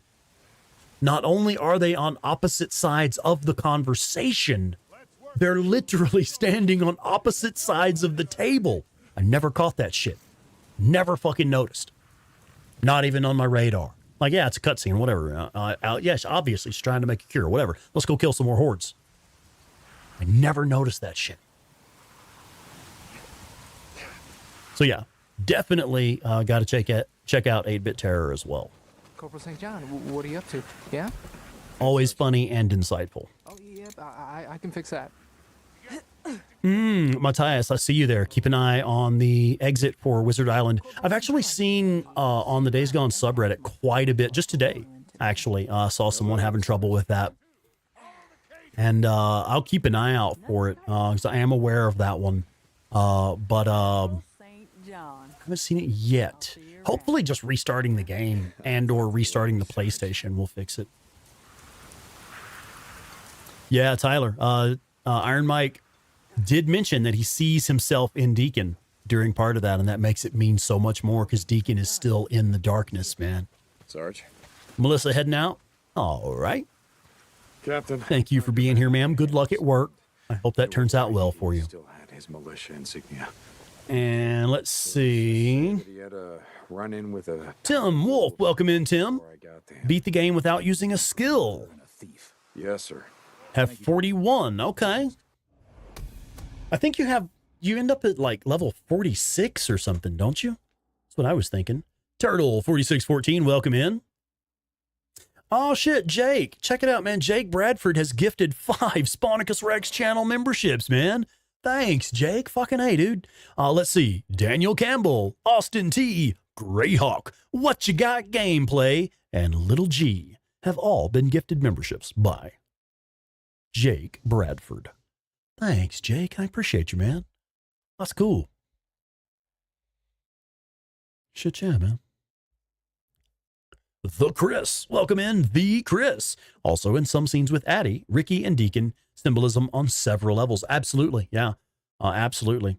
The Chris, if you're new, you may like our Hey Drifter channel. Because if you're the kind of person that you notice that stuff about cutscenes, you may get a kick out of the Hey Drifter videos. Prawn Ready. Welcome in, Prawn Ready. Best weapons for early. I got you covered there too, man. Let's see. You will want to know about the Get Your SMP9 Early video. That will help you get the single best sidearm in the game in just the first couple hours of gameplay.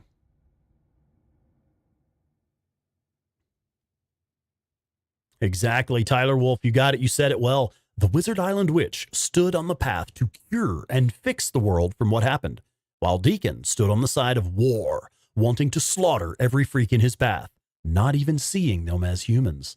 That's right. That's absolutely right. Oh, yeah, right, Jake. Just giving back, man. I hear you. Paying a little bit forward. Yeah, I've been gifted a bunch of memberships at this point. I can finally give back. Right on. Thank you, brother. I appreciate that. That's exactly what I'm talking about, man. So, Matthias, you mentioned visual glitches and stuff. This is what I was talking about, where if you look at Derek Curry's name above his head there, it's like kind of being weird and glitching out through the fence. And then like over here, the mechanic and also the merchant, the text is being weird. I don't know why. That's different and new. I don't like it. Corporal. But it's not that serious of a glitch. It's just weird. Hey, Sarge. Joshua Mixon, go listen to the NPC next. The guy at Wizard Island in the tent. Okay, if we end up back at Wizard Island resting there, we'll have a look at that. And I'll try to remember.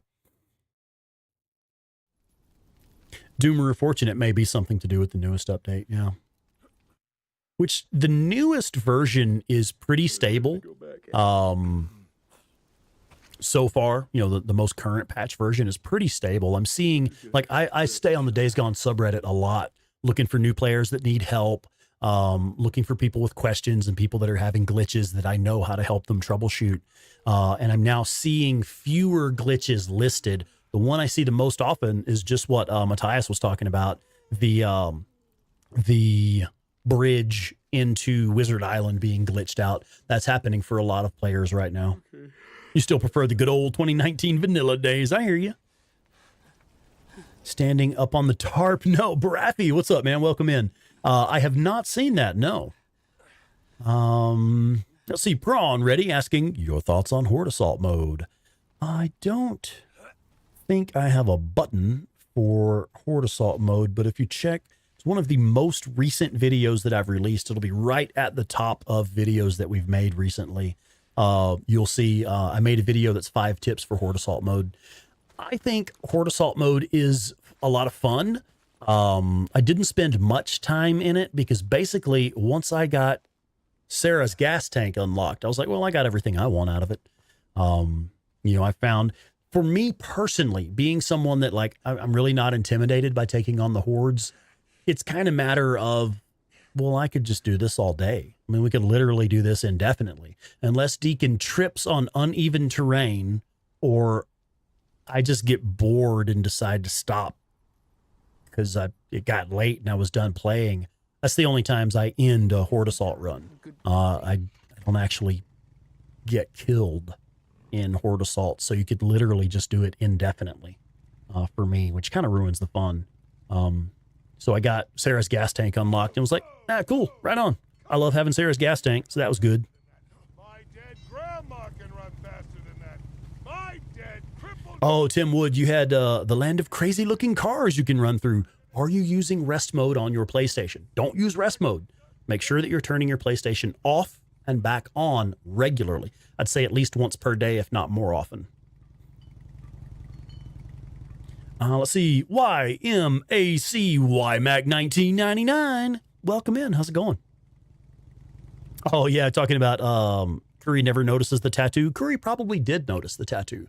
However, he may not know that her first name is Sarah.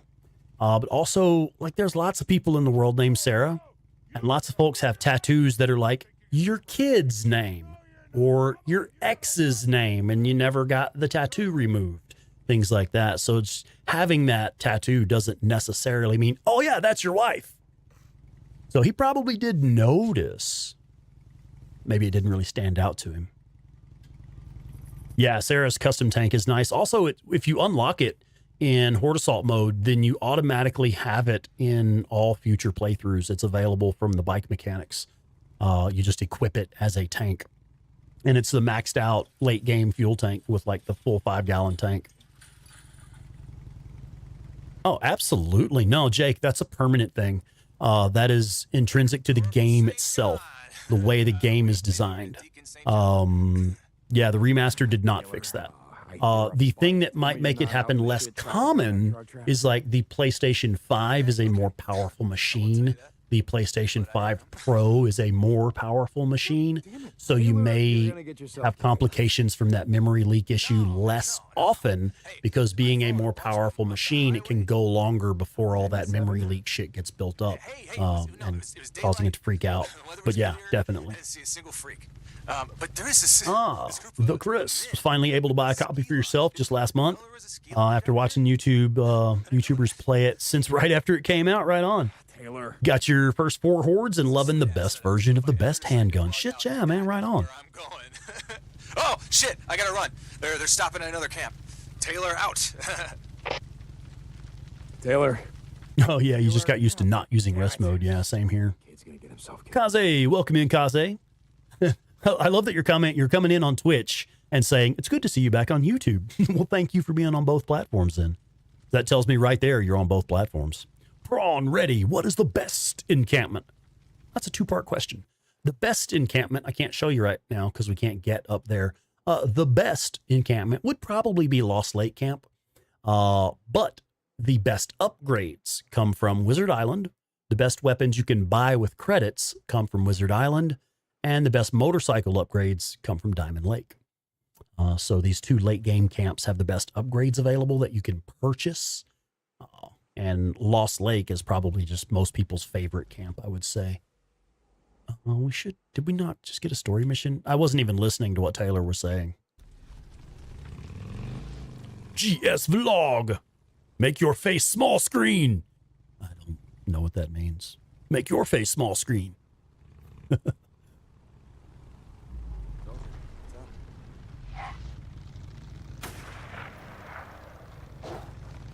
We have marauders or something?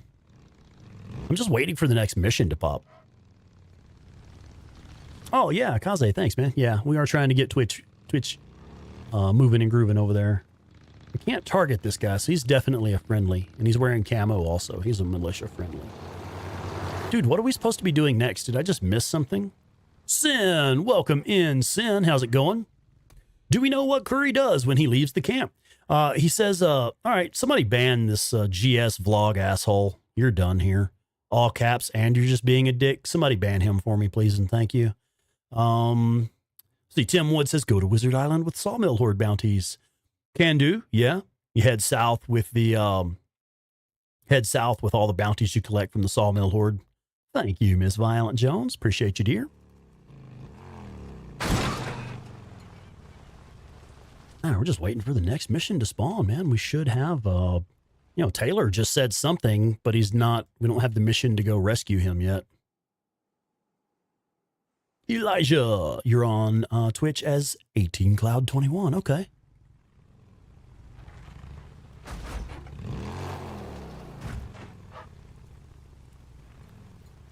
Trying to beat out YouTube. This side is growing. Well, I guess we could go get some meat while we're waiting for the next mission to pop.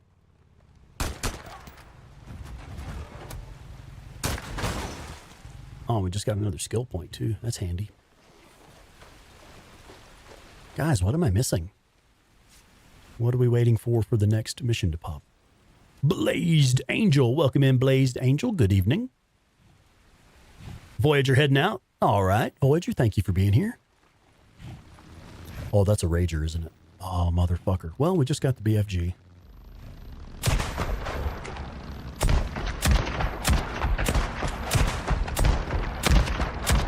Fucking hell, how many shots does it take?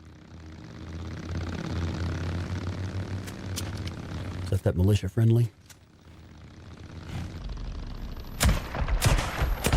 There we go.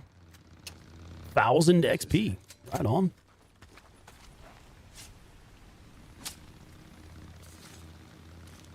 Matthias, we've already cleared the ambush camps in this region. Yeah, unfortunately, we don't have any other side content for this region. We've already done it all. Yeah, the Rager Bears, I hate those guys. There's really no reason to engage them unless you just can't get away from them.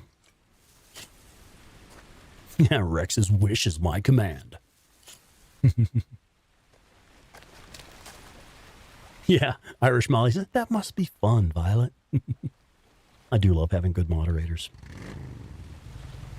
The Hobbit playing Death Stranding 2, yeah. Yeah, even with them making the user face more easy to understand, it's still a bit of a learning curve, huh? King Rambo. This guy's so bad at YouTube. Well, I think the numbers would disagree with you. I think you're just bad at people.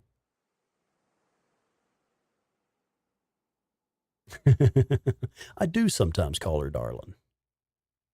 Robert Reynolds. What's up, Robert? Thank you, Violent Jones. We may have to switch to subscriber mode. I think I'm sensing a trend here. Let's see. Robert says, got a question.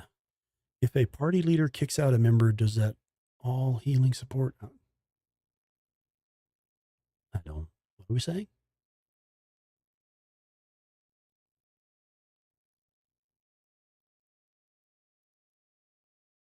Are we talking about a specific game or something? I'm sorry, I don't know the context. I know, right? Tyler Wolf. Yeah, that's pretty much 8-Bit Terror right there. That's her attention to detail, making sure everything's lined up and looking right and tight. Okay. Yeah, I don't know what to do, man. We don't have any other missions popping, and we totally should. And generally, once you leave camp, like that's when they tell you, you need to come back to camp for this mission.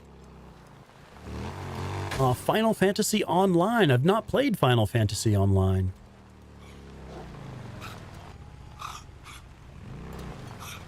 Was that wolves? And a cougar. Fucking hell. Something's coming. Get it, guys, get it. Oh, you guys suck. Yeah, we may have to go back to camp and rest or something.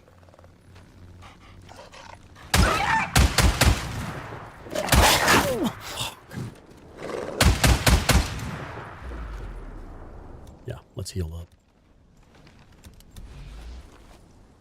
Any more wolves?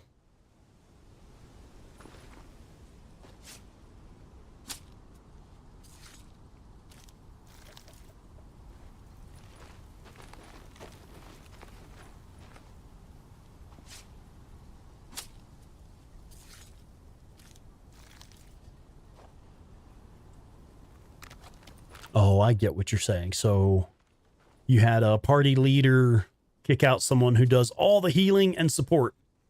Is that leader an idiot? Well, I mean, it might be hard to continue without someone doing healing and support. Yeah, the Bearhead friends. I keep thinking I hear another one.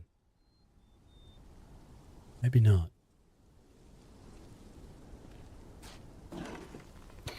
Big scavenger hunt, yeah. What's up, San? Welcome in. Deacon single-handedly reducing the animal population in the area. Someone's at the gate. Fuck it, let's go ahead and camp. See what happens.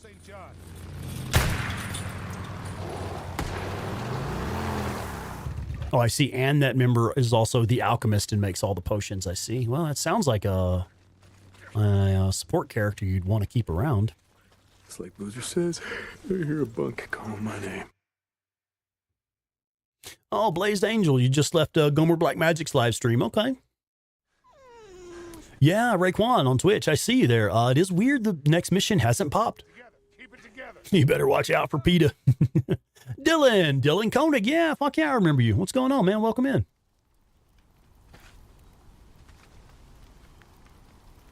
Oh, I'm just gonna close my eyes for a bit. Well, let's see. Prawn Ready asking top 5 favorite characters. Okay. Boozer is way up there at the top.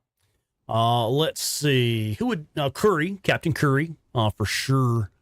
Iron Mike. I actually have a lot of respect for Iron Mike. I kind of get him after we did the recent Hey Drifter video talking about Iron Mike and the massacre at Sherman's camp, like the backstory of what actually happened at Sherman's camp.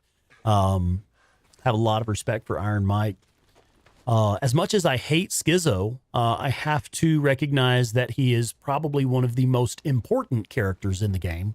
Because, like, I mean, without an antagonist, there's nothing for your protagonist to do. I can fix that. Old Lady Deek Geek. Hey, girl, how are you doing? Good evening, ma'am. Welcome in.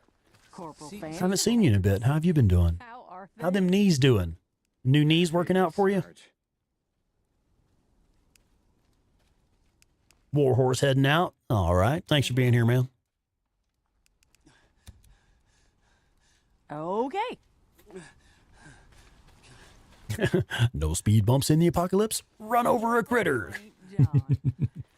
Sky Surfer and Lisa. I was about to say it, but got distracted. And Lisa is one of my top favorite characters because, again, there's pretty much no story without Lisa. Lisa is literally the start of Deacon's redemption arc.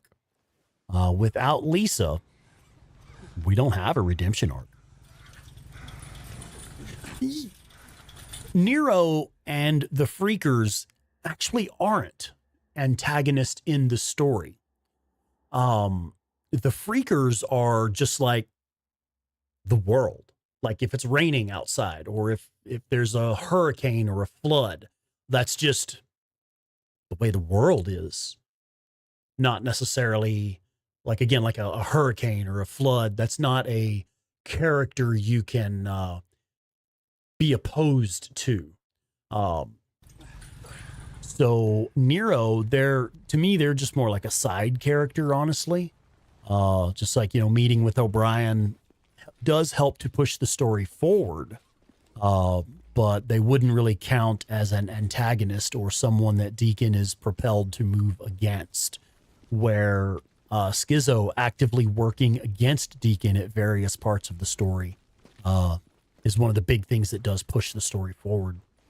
So yeah, without Schizo, without the antagonist, there's really not much for your protagonist to do.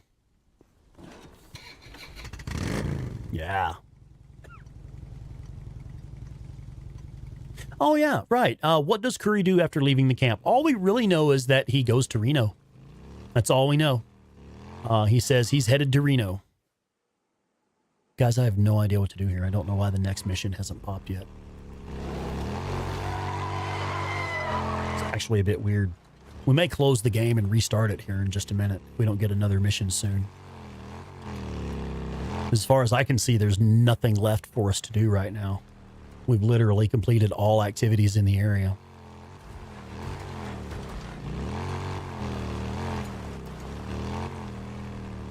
Yeah, I don't have any side missions. I've already done them all. There's no side content available for us right now. Then maybe there might be a horde or two that's available. I would have to check the list and see which hordes are still available at this point in the story. But we've done most of the hordes also. Beacon St. John the Cat. There it is. St. John Akuri, come back. Peter Kirk, what's up, man? John, I've just spoken with the colonel. He's assigned you. Hey, they have that. Captain. I'll tell you more about that in just a Research sec. Division, or, yeah, I guess you would call it that. I'm helping Lieutenant Weaver and Lieutenant Whitaker. Good. They can use all the help you can offer. I don't know how much help I'm going to be, and just sort of... Shane, welcome in, Shane. Now, and actually, that's why I radioed in. Lieutenant Whitaker gave me a requisition form that says yeast. Yeast. Hold a second. We have patrols making supply runs throughout the region. When they come across anything of potential value, they note it down. Stop 'em! Yes. Here. The yeast and other baking supplies were noted in the kitchen area of the Crater Lake Visitors Center. You know where that is? Double kill. Good luck, Corporal. Curry out. Bitches hiding in these bushes.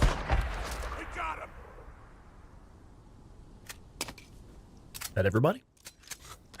Okay, one sec. Let's see. Oh yeah, Sky Surfer, Doc Jimenez, Captain Jimenez, yeah. Let's see. Jack the dog, okay, yeah. I love taking treats to the dog. Crystal, very interesting character. Not because she stabbed a dude in the dick, but because of her fire. She's a survivor, yeah. See, Tim Wood says, playing on survival difficulty, don't go out too much. Way too many zombies. If you go out at night, there's too many. Make sure you camp and wait till daytime before you go out. Peter Kirk says, I need a senior citizen playing mode. There actually is in the options now, under accessibility options, there is game speed. And you can actually slow down the rate at which the game plays. It's basically like being in permanent focus mode, pretty much. I kind of wish there were a setting to speed it up myself. I think that would make things interesting. But yeah, there is actually an old fogies mode.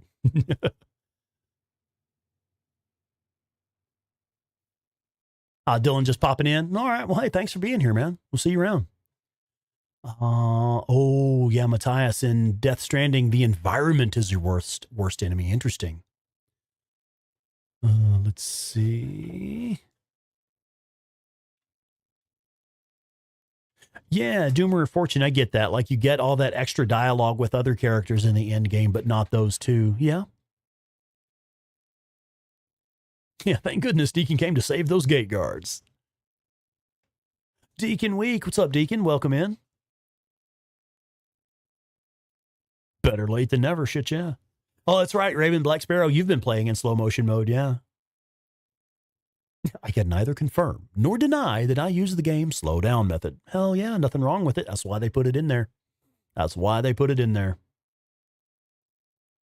When you enable the slow setting, comes with the auto shotgun and a walker. Yeah, it comes with a get off my lawn shotgun and a walker.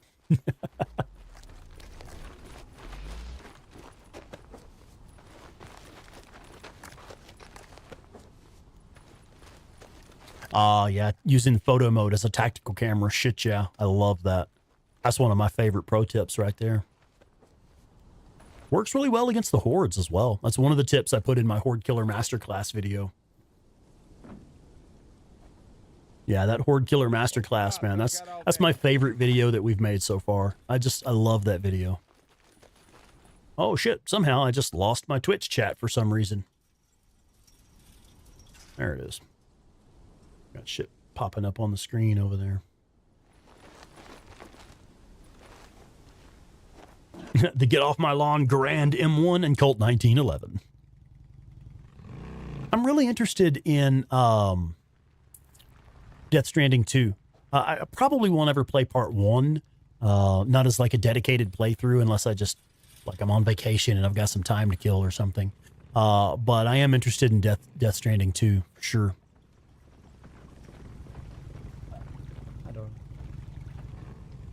Let's see. Yeah, Tim Wood, those remote bombs around Iron Mike's camp and the farm, yeah. I never have been able to figure out what makes those spawn, but you do sometimes get remote bombs in that area. Completely random. Prawn, ready? I'm a sub to you. Such a good Days Gone YouTuber, if not the best. Right on. Thanks, man. Dude, if you're a fan of Days Gone, you really do need to check out 8-Bit Terror. And you also need to check out the Hey Drifter channel if you've not already. Let's see. My commands are being weird. And then also, like I said, Hey Drifter. Do check those out if you have not already. 8-Bit Terror is the host of the Days Gone podcast. She's actually been able to speak to a lot of people from Ben Studio, people that worked on the game, some of the actors and everything. Okay, the game's actually being weird, guys. We had it not giving us the next mission for a long time, and we had weird glitches. Now we can't talk to the camp merchant here. I am actually going to close out of the game and restart it. Won't affect the stream at all. Our streaming software is still running, but I am going to close the game, close the PlayStation, and restart it.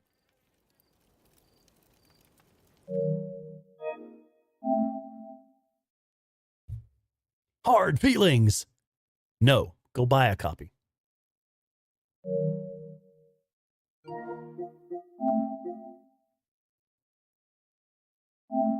Oh, I didn't mean to turn it off. I meant to restart it.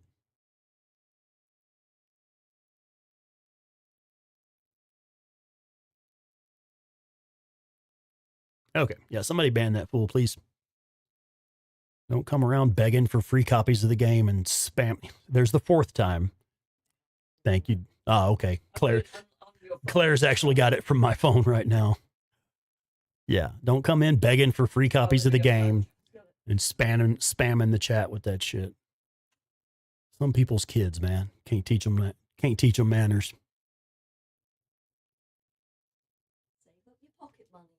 Yeah, save up your pocket money and go buy a copy.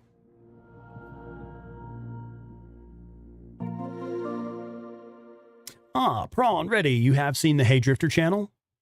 Just came across this channel, and both the Hey Drifter and this channel sound like the same person, because they are. That's right. Yeah, 8-Bit Terror. Mostly she writes the scripts. She does the research and writes the scripts. And then, of course, she and I collaborate and make sure, you know, like, oh, yeah, I know about this thing. Let's add that in there. And then once she's done that, I do the voiceover. Yeah, I know, right? Summertime, how do you even share a free copy of it? Like, I will say we were very fortunate. We got an early access code for the Days Gone Remaster, but still it had already released globally. But we were the first people that got to play it here in the States. So, I mean, we were given a copy of Days Gone Remastered by Ben Studio, but still bought a copy. We had already pre-ordered it. We had literally already pre-ordered our own copies of the game at the time that Ben Studio sent us the release code. But Ben sending us that early access code allowed us to be the first people in the States who got to play it. We got to play it early because we weren't even able to download our pre-order versions. It was too soon. It is possible to share games with friends. Yeah, things like that. And like if you purchase one, you can gift it to someone, I think. But I don't know that motherfucker. I ain't buying them no copy of the game. I don't know you. I mean, I could imagine a scenario where, let's say one of our viewers had their PlayStation stolen and their copy of the game was in the PlayStation when it got stolen. And so they lost their copy of Days Gone. And it's a member of the community that we know and have been hanging out with in the chats forever. I could see a situation where I might help that person out, you know, share the love. We get viewer contribution. We get ad revenue. I can imagine a scenario where I might help that person out. But some random motherfucker just popping in, spamming my chat with give me a free copy of Days Gone. Man, fuck you. Fuck you. No, go buy a copy like everybody else. Anyway. Okay, so we managed to correct those glitches. Yeah, free PS5 Pro for everybody. No, I can't afford that. Sarge, good to see you. It has been kind of a weird night, hasn't it? Ah, it is what it is, I guess. I was thinking, what, do we have like a ridiculously high viewer count or something where we have tons of new people coming in? Not really, no. Okay, so we do finally have that next story mission. Catch you later. The drifters. Current time, it's only 10:13. I was hoping to catch that dialogue we were talking about in the chat earlier. These huge ass guys. I don't know. Ah, the Who fan, you do have to go to a camp and equip it. Once you get Sarah's tank, you do have to go equip it. Anyway, we ran into one.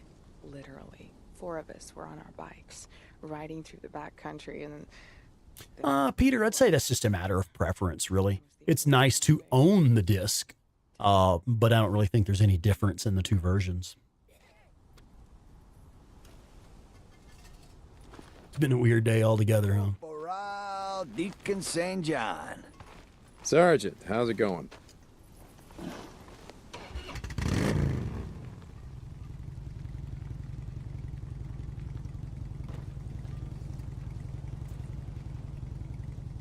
Oh, yeah, you got the digital PS5, and, well, now your friend can't gift you a game, yeah.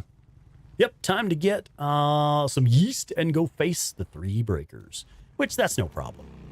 You know, we're probably just going to use a smoke bomb. Jason asking, how far into Horde Assault mode before earning the tank? It's actually not that bad. You only have to hit the first wave of minimum high scores in all 4 regions. So when you first start Horde Assault mode, it will show you what your target score is. And if you hit that first target score in all 4 regions, you have Sarah's tank. You own it permanently. You're crossing, wow. For each subsequent playthrough. Traffic. But you do have to go to a camp and equip it. Look, we are getting visual glitches now. Y'all see where the ground was all fucked up back there? All the way up the hill, the ground textures were kind of messed up. Oh, and 8-Bit Terror has joined the chat. She came in and said hi. I didn't think to say hi to her in the chat. Sorry.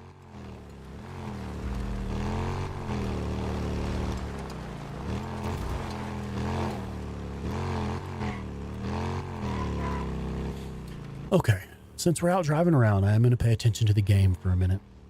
We'll catch back up with the chat here in a few. I knew it. I knew I needed to be focused. And wolves, is it? And a screamer as well. Screamers over there. More wolves. Oh, shit, he already started his jump. Motherfucker. There we go. Gonna go ahead and heal up. Gonna take that chance. Okay, getting back to cover. And go ahead and heal up. There we go. All right, now let's deal with this sniper. Boy, stop hugging your cover, young man. Thought you like that, huh? Shoot me, you fucking bastard. Okay.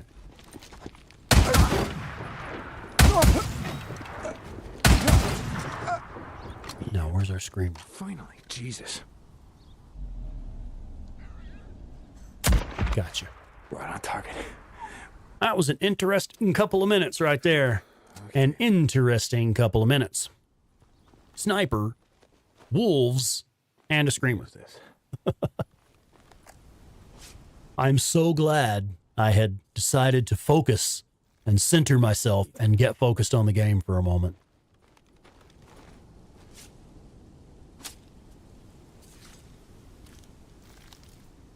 Oh, yeah, it really sucks when those snipers get you and shoot you off the bike. Brappy on Twitch says, man, I'm still sweating over here. That was rough, yeah. And it glitched because well, it wasn't really a glitch. That was my fault. When Deacon is too close to his cover. I think this might be an intentional game design thing because there's in actual like ranged weapon combat, there is a concept known as hugging your cover. And what that means is when you're so close to your cover, you can't see enough to shoot around it. When you're actually using cover for ranged combat, you have to be back away from your cover a little bit. So that's kind of my fault. I know if you're too close to your cover, he won't be able to shoot. And I sometimes wonder if they programmed that in intentionally or if it's just a byproduct of the game physics. I'm not sure which is the case. The screamers are so creepy, yeah. Glitching out right now. What's glitched out? Oh, God damn it. Yeah. All right. So, folks, I'm going to tell you, if YouTube is being weird for you and you're getting buffering and stuff, just pop over to Twitch. Do us a favor. Do yourself a favor. Go ahead and pop over to Twitch. It is jumping and stuttering. We're at about the 2-hour mark, which is where it's been fucking up for me here lately. So, yeah, if you don't mind, yeah, pop over to Twitch if you have a Twitch account. How is it looking on Twitch? My Twitch viewers, let me know. What's it like over there?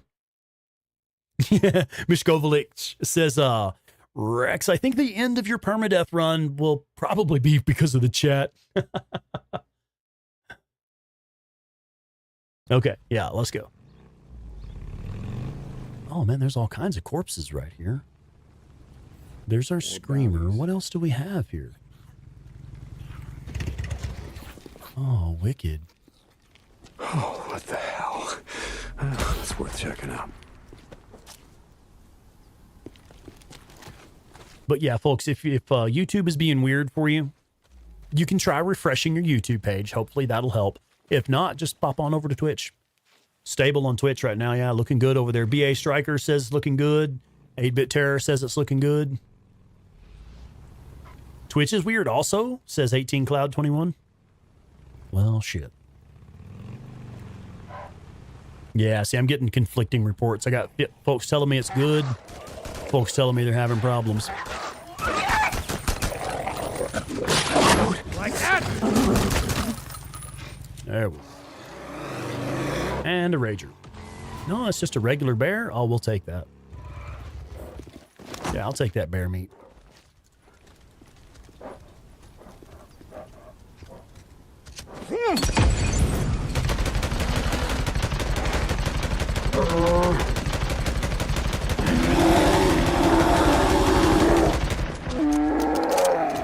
Yeah, generally one Molotov and one magazine.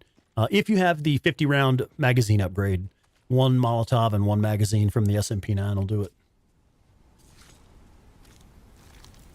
Oh, they mentioned bloaters. I don't recall any Nero missions that talk about bloaters. Are they perhaps talking about the breakers?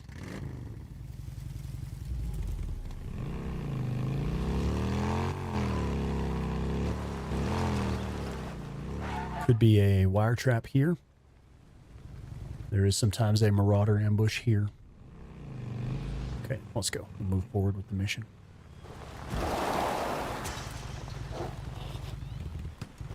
Yeah, if you use a Molotov, it's not just meat, it's well done steak.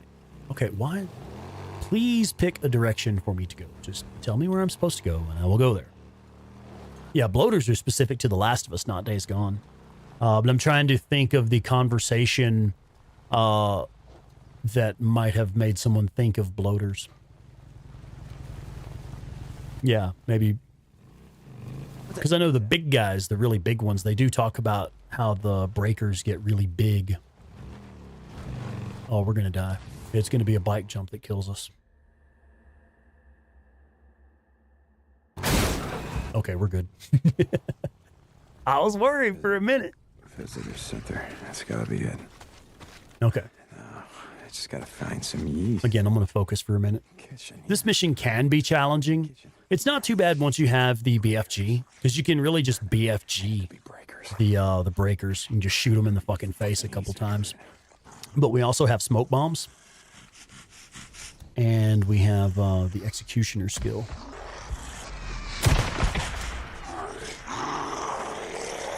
So having both the BFG and the option to use smoke bombs, we should be okay. Especially since there's just 2 of them now. And if I'm lucky, I'll get both of them with 1 smoke bomb.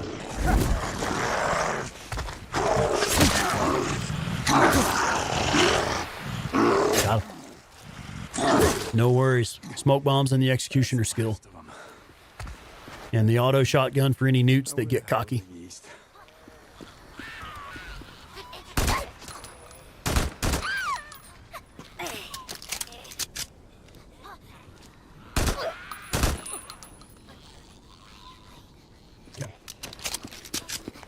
Mike 420, what's up, man? On the last stream, YouTube was just being weird and just stopped broadcasting for some reason. If you want to catch the rest of that last episode, it should still be available on Twitch. Okay. Here it is. Yes. I hope this is enough. Yeah, Jake, man. Those smoke bombs. And if you have the executioner skill, you must have the executioner skill. But smoke bombs plus the executioner skill, and all of a sudden, breakers and reachers are no problem.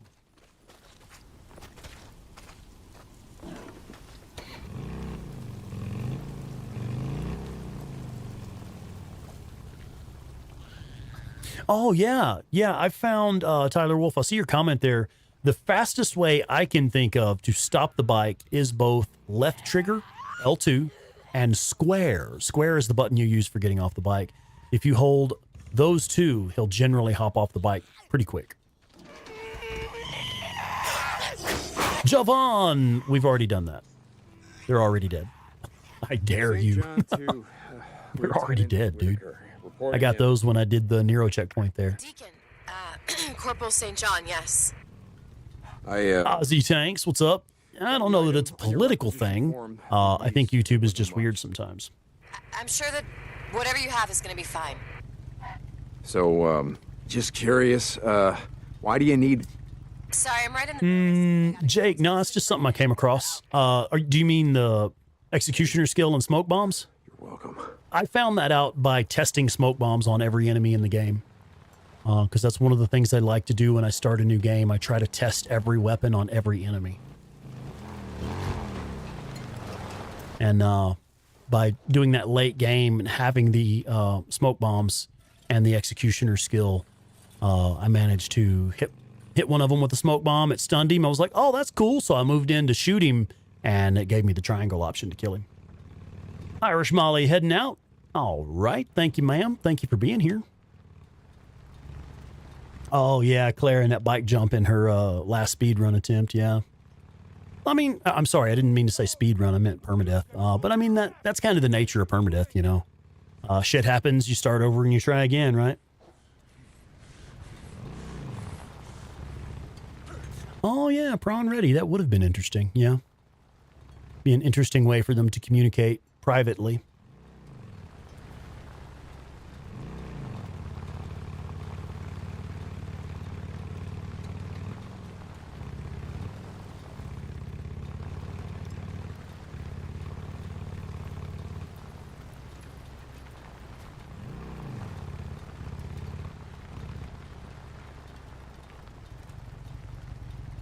Corporal St. John. Ah, smoke bombs for rescuing hostages. Yeah, absolutely. Absolutely. In fact, there are several that's the only way I can get them. Some of the survivor rescues, like there's a couple that are at farmhouses. I had always assumed they were just glitched. And it's like, you can't rescue that person. It's weird. It doesn't work properly for whatever reason. It's just glitched. Until I had the idea of using a smoke bomb. And that's like, oh, right. Use the smoke bombs to pin down the enemies in the area. And then you can take your time and get up there and rescue the hostage. See you around, yeah?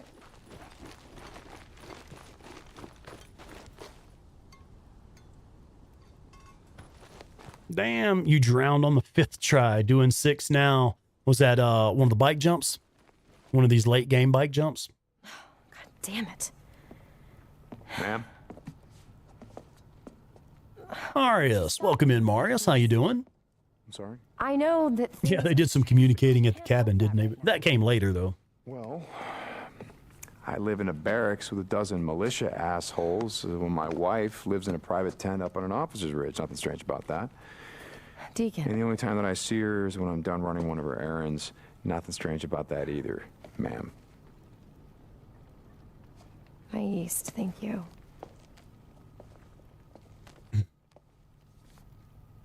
Would be Are you interesting. baking something? I mean, Would be interesting if Create viral. Days Gone 2 had crystal in it. Yeah. They trigger these antibodies. Ah, the Chris. I see your question there. The flashbangs are fucking awesome. If you don't already know about flashbangs, that tells me you very likely have not seen my Horde Killer Masterclass video. That's actually one of the things I cover in that video under the sustainable resources section. Flashbangs are useful, especially against hordes. Flashbangs are useful for 2 reasons. One, they will function kind of like an attractor and pull enemies into that area. So you can use a flashbang to start your horde encounter and just kind of get the horde moving where you want them to be by putting a flashbang there and making some noise. Flashbangs will also stun enemies. They'll stun the front ranks of the horde, allowing you an opportunity to open fire. So flashbangs, of course, they're not an attractor, so they don't work quite as well as an attractor. An attractor will continue making noise for several seconds, where a flashbang is just pop and bang. And also with like a smoke bomb has a long burn time, and the cloud of smoke will continue to stun enemies for several seconds, where again, the flashbang is just a pop and done. But it does the job of both attractors and smoke bombs to a lesser degree. However, attractors and smoke bombs, you both have to craft both of those. You have to scavenge for crafting materials to make those. Flashbangs, you just buy them from camp. They're just 100 credits each. Once you get them unlocked from camp, you can just buy them indefinitely. So I really like the flashbangs as an opener for my horde fights to get the horde moving. I'll put a flashbang to pull the horde out and then put an attractor to cluster them up. So yeah, absolutely. Definitely got to make use of the flashbangs for sure.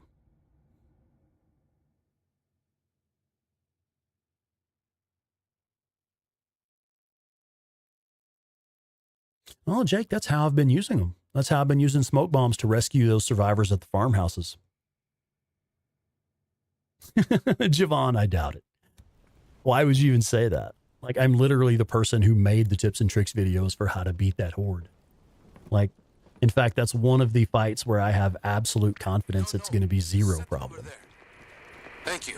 Let's go ahead and ban that asshole. He's made 2 smart-ass comments. I'm just not having it tonight. Javon, you're out of there. Thanks for joining us tonight. Don't be a dick next time. St. John, good. I need you to stop by the infirmary. Something wrong? You need something? No, nothing like that. I want to check on that arm. Some people's kids, man. My arm's fine. Thank you, dear. A burn like that? Yeah, here's your coat. There's the door. It's nothing to play around with. You want la infección? You come see me. That's an order. Yeah, Miskovich, that's different though. Like I've always said, I'm just gonna grab some shit. You can be immature and still be a member of the chat. You can be immature. You can even be an asshole and still be a member of the chat. Just don't be an immature asshole. That's the difference for me. But yeah, the Chris, there's a whole section. Somebody came in a minute ago and said something about, I dare you to go take on the Palette Bridge Horde, which that's actually not the name of that horde. It's the Lobert Drawridge Horde. And I was like, dude, we've already done that. Like, what are you talking about? We've already done that. And then he was like, well, I'd like to see you against the Kamult Horde. I hope they turn you into zombie chew. Also, they're not zombies. I even played the fucking game. I don't know. He's never seen me play the game, apparently. I don't think he's ever seen the game. Yeah, that's not the name of the horde, and they're not zombies. So yeah, fuck off twice. St. John. Hey, Sarge. How's life? I don't know. I guess people like expect me to get upset or something, and like obviously, kid, I don't care that You know much. that the colonel gives an informal talk every day at dusk. The staging area where you were sworn in. Yes, sir. Now, all these Prawn ready, yeah, man. women are expected to Yeah, that's absolutely right. They're not zombies. They are mutants. That is absolutely correct. They're mutated humans. Right. A commander who likes to give fireside chats. Is that what it is? It's a bunch of okay. That must be what it is. I hear you, OLDG. Yeah. Hey, Doc. Yeah, because like earlier I was thinking, what are we at like record numbers and we just have tons of new people coming in or something? So, who did you write? Ooh, Tyler, that would be interesting. Oh, I was recording some video content earlier today, and I had a double sawmill horde. It probably wasn't doubled, but it was increased by at least 50%. Because I know I killed the full horde. I got the mission pop-up for killing the full horde, and the tunnel was still full of fucking freakers, like another wave of the horde. So, and I have video proof of that. I was recording the whole time. I may upload that later as its own separate video. But yeah, I did get basically a double sawmill horde, which that's, Funny thing. even if you increase that by 50%, that's what, 750, 800 freakers? Neighborhoods at war for decades all came together. Yeah, zombies don't die from chest shots. Thank you, Robert. Latinos, Güeros, Chinos, Bloods, Crips. Didn't matter. Crazy what it takes to bring people together. Yeah, Marius, that's true. The flashbangs only, like I've thrown flashbangs into a building and not have it stun anybody. Hell, that happened earlier on this playthrough.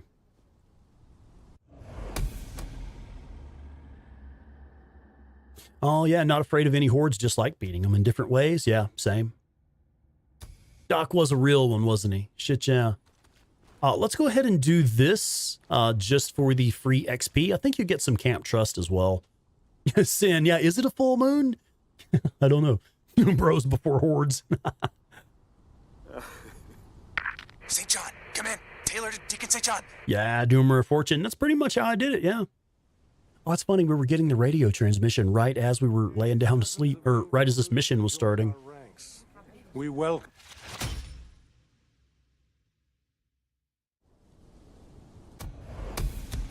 All right. Yeah, a little bit of trust, a little bit of XP.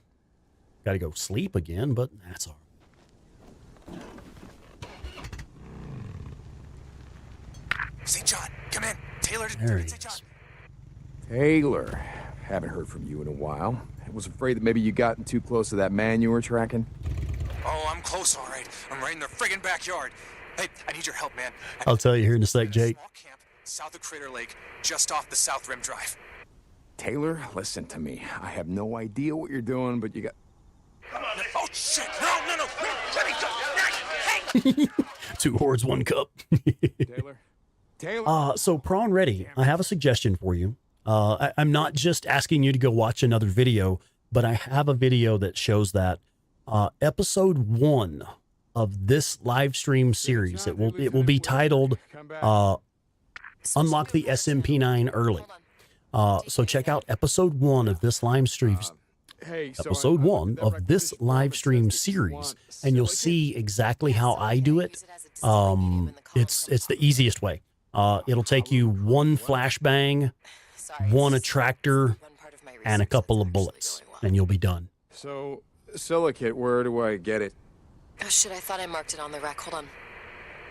Okay, there's this little general store. I sort of worked in agriculture. I see your question there, Deacon Week. I sort of worked in agriculture when I first moved to Colorado. Once I recovered from my cancer and went back to work, I worked in the cannabis industry for a while. I worked in the cannabis industry for about 1.5 years, which is technically an agricultural job.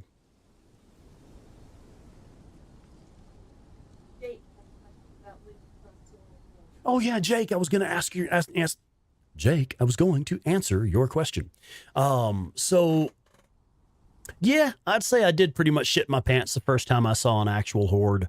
I've told this story a couple of times. My first horde fight, the first horde that I killed, was the Death Train horde at that Nero checkpoint that Prawn Reddy was asking about. Because, you know, the Death Train horde, they're above a highway there, and that road leads you to several different missions. Like, you use that road going into the Belknap region sometimes. You've got several missions that happen right there at that area. You've got an ambush camp just north of there. So, I mean, there's a lot of different stuff that happens throughout the early game that leads you through that area with the Death Train horde. And I kept running from them because I think I fought them once or twice and died and was like, yeah, I'm not ready for that shit. So I just kept running from them. And I eventually hit a point where I was just sick of running from them. I was just fucking tired of running away from them. And I drove through that area. The horde started chasing me, and I drove off racing away to get away from them. And I was like, you know what? Fuck this. You motherfuckers are mine. And I whipped the bike around and raced back up to the sawmill horde. Died about 6 or 7 times. And then I was like, oh, I think I get it. Because I had discovered a couple of the hidden loot locations. So I did have, I had some grenades, I had some attractors, I had some pipe bombs, stuff like that I had looted from the hidden loot locations. So I had a little bit of gear, and Sarge, good to see I discovered the truck there, that explosive truck, and putting an attractor beside that explosive truck and then shooting the truck to pop it. And so, I mean, once I figured that out, I was like, oh, right. Use the terrain, use the explosives around you. Yeah, okay. Get them grouped up, run them past some explosives. Okay, yeah, I got this. And then that was my first actual horde kill, was the Death Train horde, after I just got sick of running away from them. Deacon, are you there? Deacon. I'm here. Look, I know we have a lot to talk about. Ma'am? This is a private channel. Deke? Okay. I want you to know that I meant what I said about you staying and helping. I know this can't be easy for you, being here like this. Hey, where else am I gonna go? And if I leave, they're gonna make me give back this really cool hat, so I'm starting to like this hat, really. Fuck, I was hoping the bike would block him. That's literally why I positioned it there. Okay, what were you saying? Oh, I bet. Okay, all right. I gotta get back to work. This yeast has already filled up like half a dozen petri dishes. Okay, save me some of the viral proteins. I got an appetite out here. I'll do that. Lieutenant Whitaker out.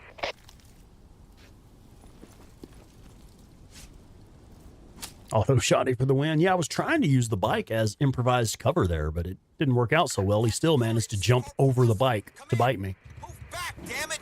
Move! You heard him! Pull back! Before Taylor got caught, what help did he want from you? I think he wanted you to come rescue him. Supply run trying to get the Schmaltz, and we ran into the biggest goddamn horde you've ever seen! Damn it! Move your asses! Come on! Move! You heard the corporal! Corporal, please to be very careful. Motherfucker, these jumping ass animals. We are not ready to engage. Do you copy me? Yes, sir! You don't gotta tell me twice! Rustle out! Come on, move it! Let's go! We're pulling out! Let's go! Go! Oh, I thought that was a bandage. I was really hoping that was a bandage. Corporal St. John, come in. I have a job for you. Colonel, yes, sir. I'll be there ASAP. St. John out.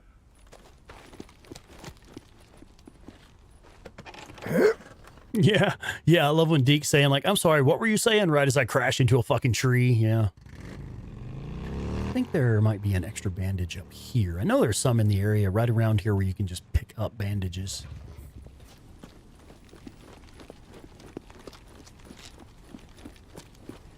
Ah, there's one.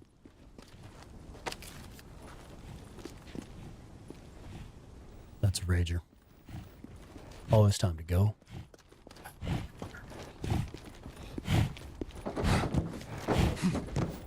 Okay, I don't think he can get us up here.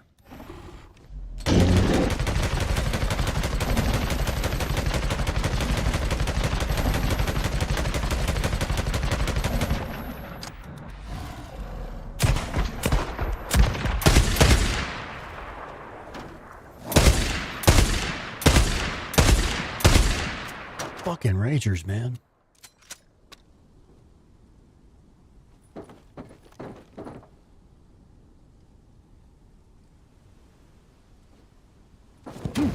Yeah, Tim, you got it.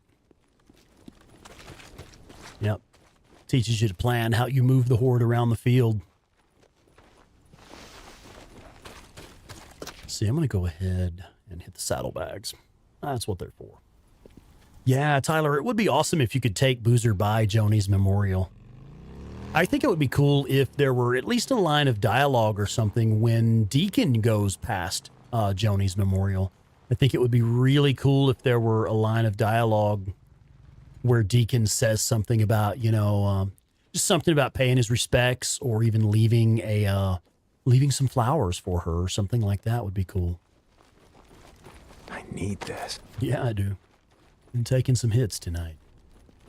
Fucking jumping ass animals, man.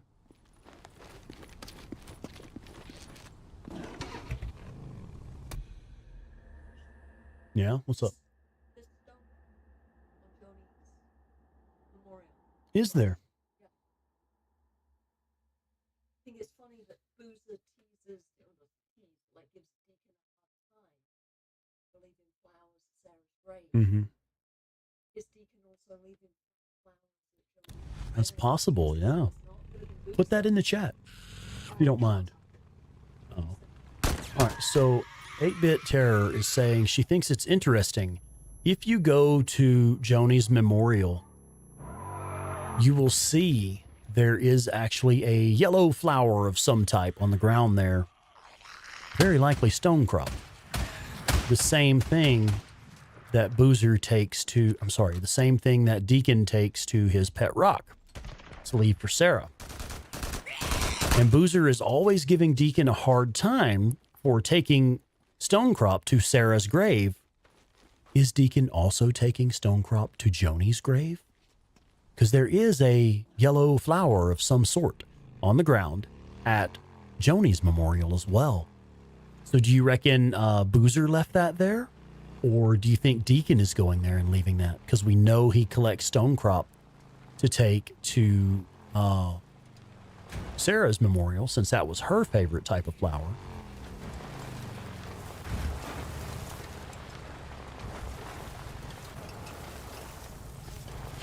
Okay, fair enough. We don't know that stonecrop is Sarah's favorite flower. We just know that's what they had at their wedding. Oh, didn't I push the truck out? All right, fellas. Maybe up here. Okay, yeah, we're good. Should be able to climb up here. It was looking like the truck was in the way. A mom and pop store. I can't hear you. What? The silicate. Okay. Here we go. Matthias, got you covered, man. I'll show you on the map here in a sec, but also if you have a look at our Hey Drifter channel, we did a video about the memorial for Joni, Boozer's late wife. And if you are looking on the Highway 97 side of the map, it's near, the town of Kimult, where the Kimult Station Horde spawns. Right here, west of the Kimult Station Horde. You see a yellow school bus kind of falling off the road there. And just on the other side of the road, you can see this patch of sand here, just like a bare patch on the ground right there, centered on the screen. That is where you'll find Joni's memorial. Silicate. This'll work. Okay, now I just gotta find a way out of here. Yeah. Well, I mean, for Deacon, it's more recent. Junior, I see your comment there on Twitch. Deacon is having trouble letting go where Boozer has already moved past it. I think one of the differences is the amount of time, because Boozer's wife passed away before the outbreak. We don't know exactly how long before the outbreak, but she's been gone for a while. Where for Deacon, it feels like yesterday, because it was right before, and he never got any closure. Right before the collapse. Runners? I don't know. Weaver. Corporal, report in to me when you get back to the island. Lieutenant Whitaker out. Yep, surviving is not living. Now, what the fuck is he doing? Hey, Doc, you there? This is Corporal St. John to Doc Jimenez. Come back. St. John, how's the arm? Good, good. That ointment, or whatever it is that you gave me, it's working great. I'll be the judge of that. Hey, so I'm actually just checking in to see, to see how well you know Lieutenant Weaver. Lieutenant Weaver? I know him as well as I know any of the officers. Why? I don't know. I'm just, I'm doing some runs for them, for him and Lieutenant Whitaker, and it seems like he's, I don't know, he's in her face all the time, and, I don't fucking like it. Oh, the stone crop beside Sarah's tent. Yep. She's got a little garden of it right outside her tent. The colonel tolerates a certain amount of razzing amongst the officers. If I were you, I'd stay out of it. Oh, that's adorable. OLDG. That's fucking brilliant. I never thought of that.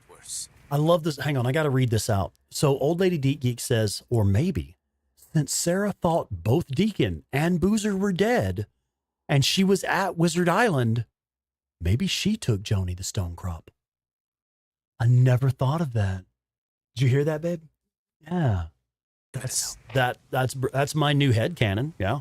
I like it. Yeah. Dig it.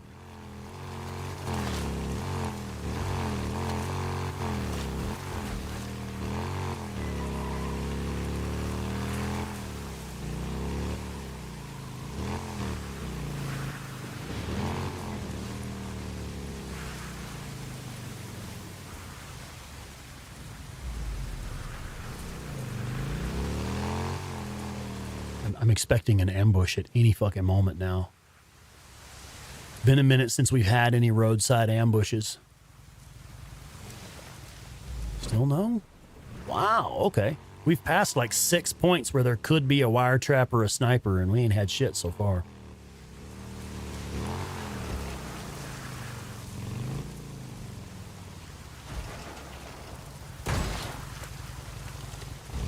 It's also fairly common to have something here in this little narrow pass. Runners, cougars, screamer, shit like that.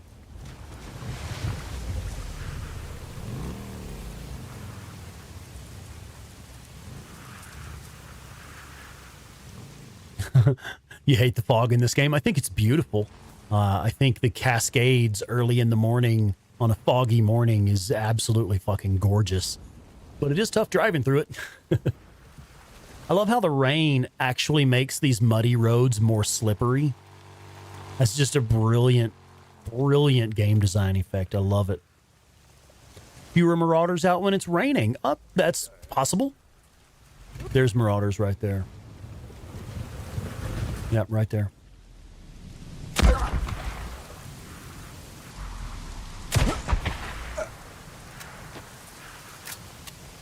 Just those two.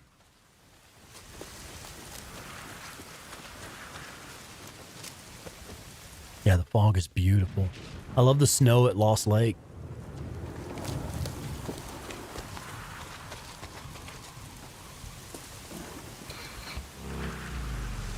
Yeah, Mike 420 said it best. Wow, that's deep.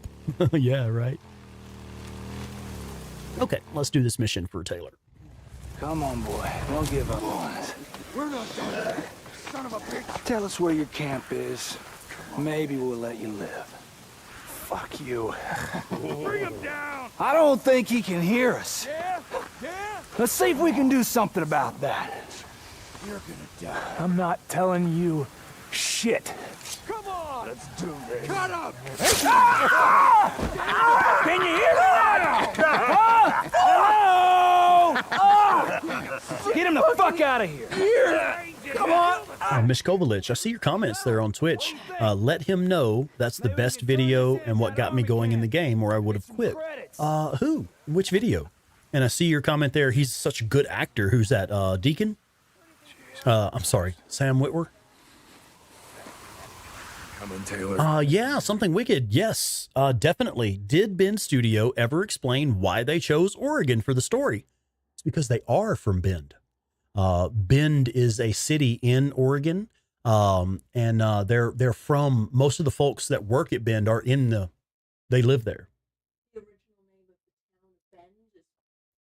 The original name of the town of Bend is Farewell Bend. That's what it used to be called, like in the 1800s or whatever. Back in the day when the town was first formed, it was Farewell Bend. And in the opening of the story, the town that they're in the beginning is called Farewell. It's basically Bend.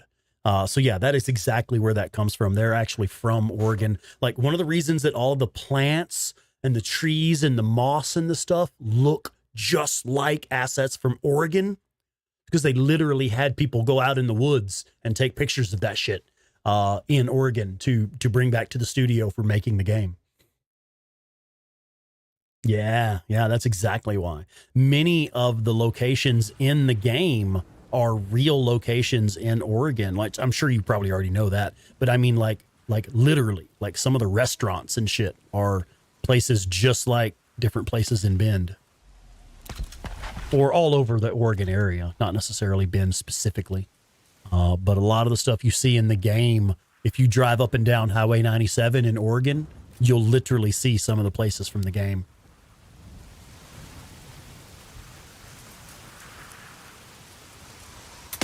Aw, that was my fault. I was just off target.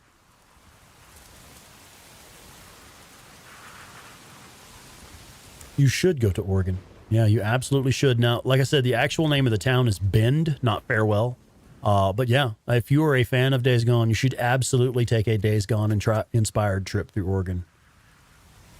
Okay, here we go. Mishkovalich, I got you over there in Twitch saying, yeah, Sam Whitwer, and my video on how to get the SMP9. Okay, you had given up on the game and then followed the videos from 3 or 4 years ago. We've talked about that before. Yeah, I remember that now.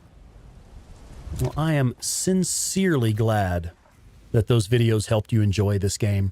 That is one of my favorite things to hear, because I know this game can be challenging enough, especially with the hordes. It can be challenging enough that it discourages new players, and they just lose interest in it because it just seems too hard for some people. And I love that my videos have allowed so many people to get more enjoyment from the game. That really does mean the world to me. And yeah, Sam is a badass actor. Have you heard his interview on the Days Gone podcast yet? If you haven't heard the Sam Whitwer interview on the Days Gone podcast, you should definitely check that out. That's one of the best episodes of the podcast. I mean, she had fucking John Garvin, the guy, the writer. She had him on there. And still, my favorite episode is the one with Sam Whitwer. And Eric Jensen. And Jeff Ross as well. Listening to those interviews, that's when I found out, like, oh, these are the guys who made the game special for me.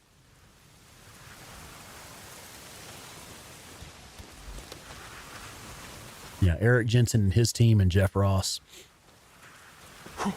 One sec, man. I got to sneeze. Hang on.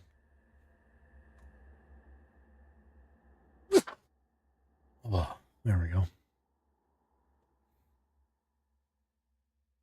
Oh, the Iron Butte Horde, even on easy.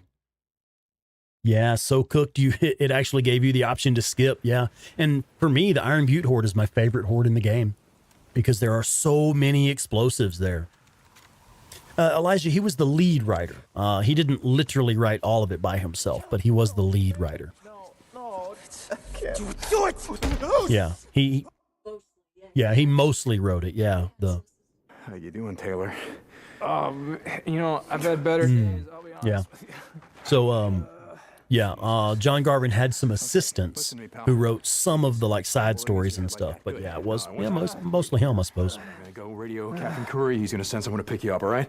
All right, man. Yeah. Yeah, Jason, that's it. That's the same way for a lot of people, man. They get into the game like, man, this is fucking hard. I'm not even having fun here. We did leave a Marauder.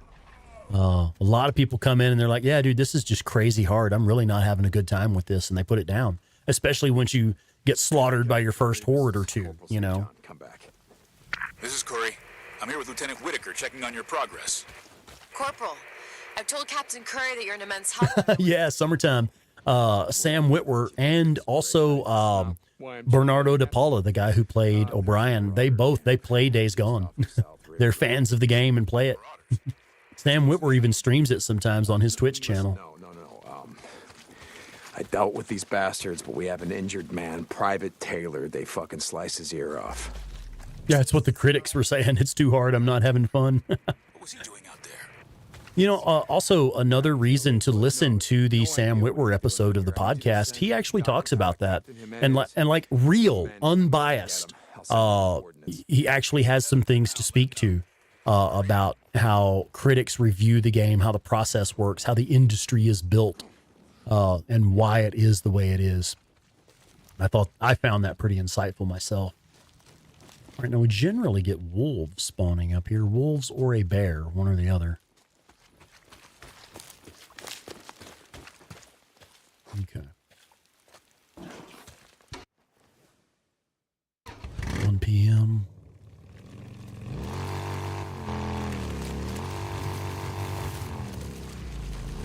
All right, let's head back to camp.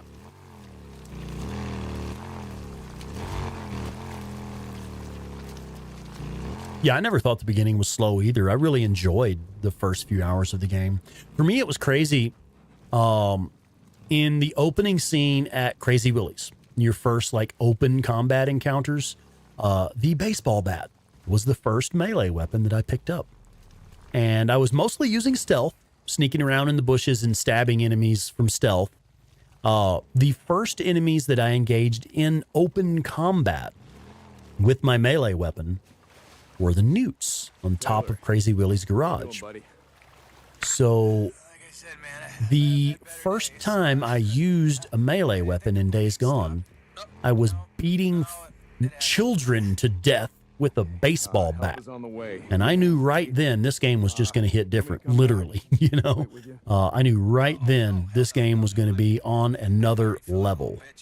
I'm fine, really. I'll stop by the infirmary later. See how you're doing. And like I was hooked from the start. Jake, you heading out, bud?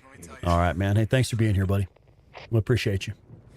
Yeah. Hey, didn't you give some memberships earlier, Jake? Thank you, man. You got that? Deacon out. No way, LG Assassin. I see you there, man. So you played it initially on PS4, and then when you switched to PS5, you lost all your trophy progress? No way, man. Because that stuff totally should have carried over. Yeah, that stuff absolutely should have carried over. Because that's attached to your profile rather than the hardware itself. That blows, man. I knew Bob just made it back. All right, buddy. Mishkovalich got a bounce. All right. Thank you for being here. Oh, you didn't know how to back things up. Yeah. Nah, still, man, that should have been, if you were online at all, were you like, did you connect your PlayStation to the internet at all? Because that stuff should be automatic. It should be just linked to your profile, not the hardware. But I guess if you didn't have those machines online, I could see that happening.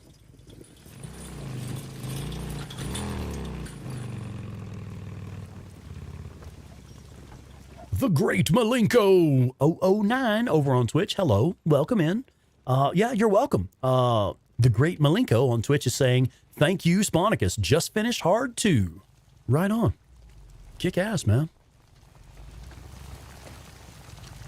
Go, go, go! Oh, yeah, I remember you mentioned that, OLDG. You lost a bunch of progress because your PlayStation crapped out on you.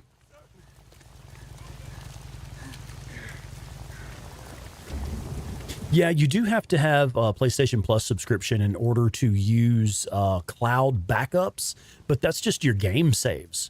Your trophy progress, that's connected to your profile. That's not, you don't have to do a cloud save to keep that stuff. That's connected to your profile. It should be. Anubhav, if you want to gift a membership, it's kind of classy of YouTube. See the $sign down there by the chat box, like where you would go to type in a chat. You'll see the $sign there. And if you click on that, it should give you some options. Now, if you're on an iPhone mobile device. I've been told that it is either kind of fucky or just doesn't work at all. So I'm not certain about that. But that is where you would find those options. The upgrade. Nice. Karen. I'm sorry. I love your username. That's the best. Karen with a Y. I love it. That's awesome. Not an E, a Y. Okay. Karen with a Y. You're very welcome. I'm glad it's helped you out. Anubhav, it only gives you the option for super chat or stickers. Are you on a iPhone or like an Apple mobile device? That would explain it. I'm sorry. It's kind of a weird experience. Huh? Okay. Did I even do this? I'm sorry. I'm still laughing about Karen's name. Let me tell you. Okay, we did the thing. Let's go turn in this mission. I'll see you around, yeah? Ooh, the Great Malenko would like for 8-Bit Terror to know that they have been enjoying your Hitman series. She says hi. She's over there playing Stardew Valley right now.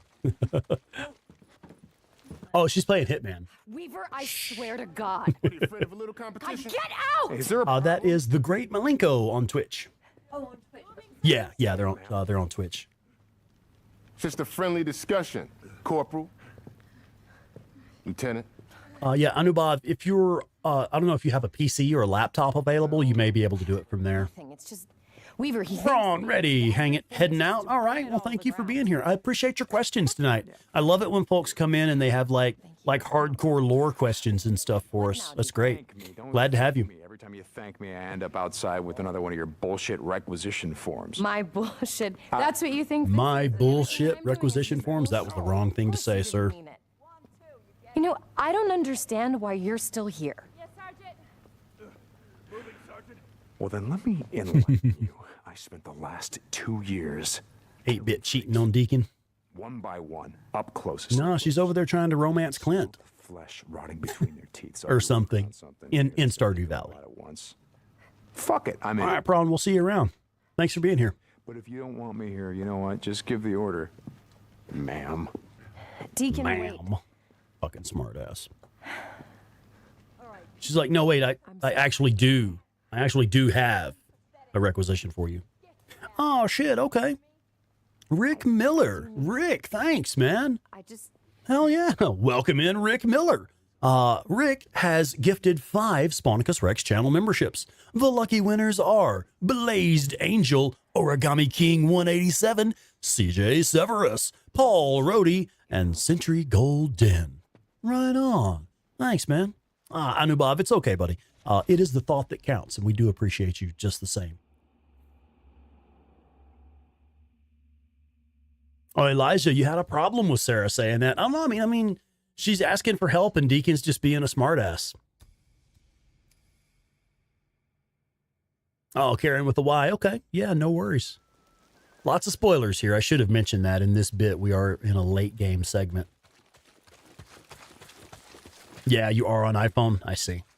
That explains it. Yeah, I'm here. This is Lieutenant Weaver. Have you even looked at my requisition form yet? Not really, no. Runs for the witch almost every day. I'm starting to feel left out. Almost every day. Yeah. Shit, I slept like a week since the last time I did a mission for her. Polystyrene, you need polystyrene, right? Yeah, that's right, polystyrene. If you're having trouble finding it, there's a wrecked truck down on Highway 97, south of Chameau, beneath the water tower. Think you can find it? I'm not... Look, I'll find it. The wrecked truck, okay? I'll get you your, polystyrene. Did you make your green screen background Weaver out. on your introduction screen? Did you make that or did you download that? Because the Great Malenko says your game room is very pretty. That's actually just a green screen. We actually just have a green screen behind us and we make a custom background for our streams. She says thank you though. She definitely picked that out the way. I don't recall if she designed it or you think you found it or bought a package or something like that. Yeah. But yeah, thanks a lot. We do take pride in making the stuff look good for the stream. Corporal St. John. Sergeant, how's it going? Oh, LG Assassin, I understand your comment. I got you. You needed the game. You need your save from like the start of the game in order to get the plat. I see. You lost progress with the game itself, which affected your trophy progression. I got you.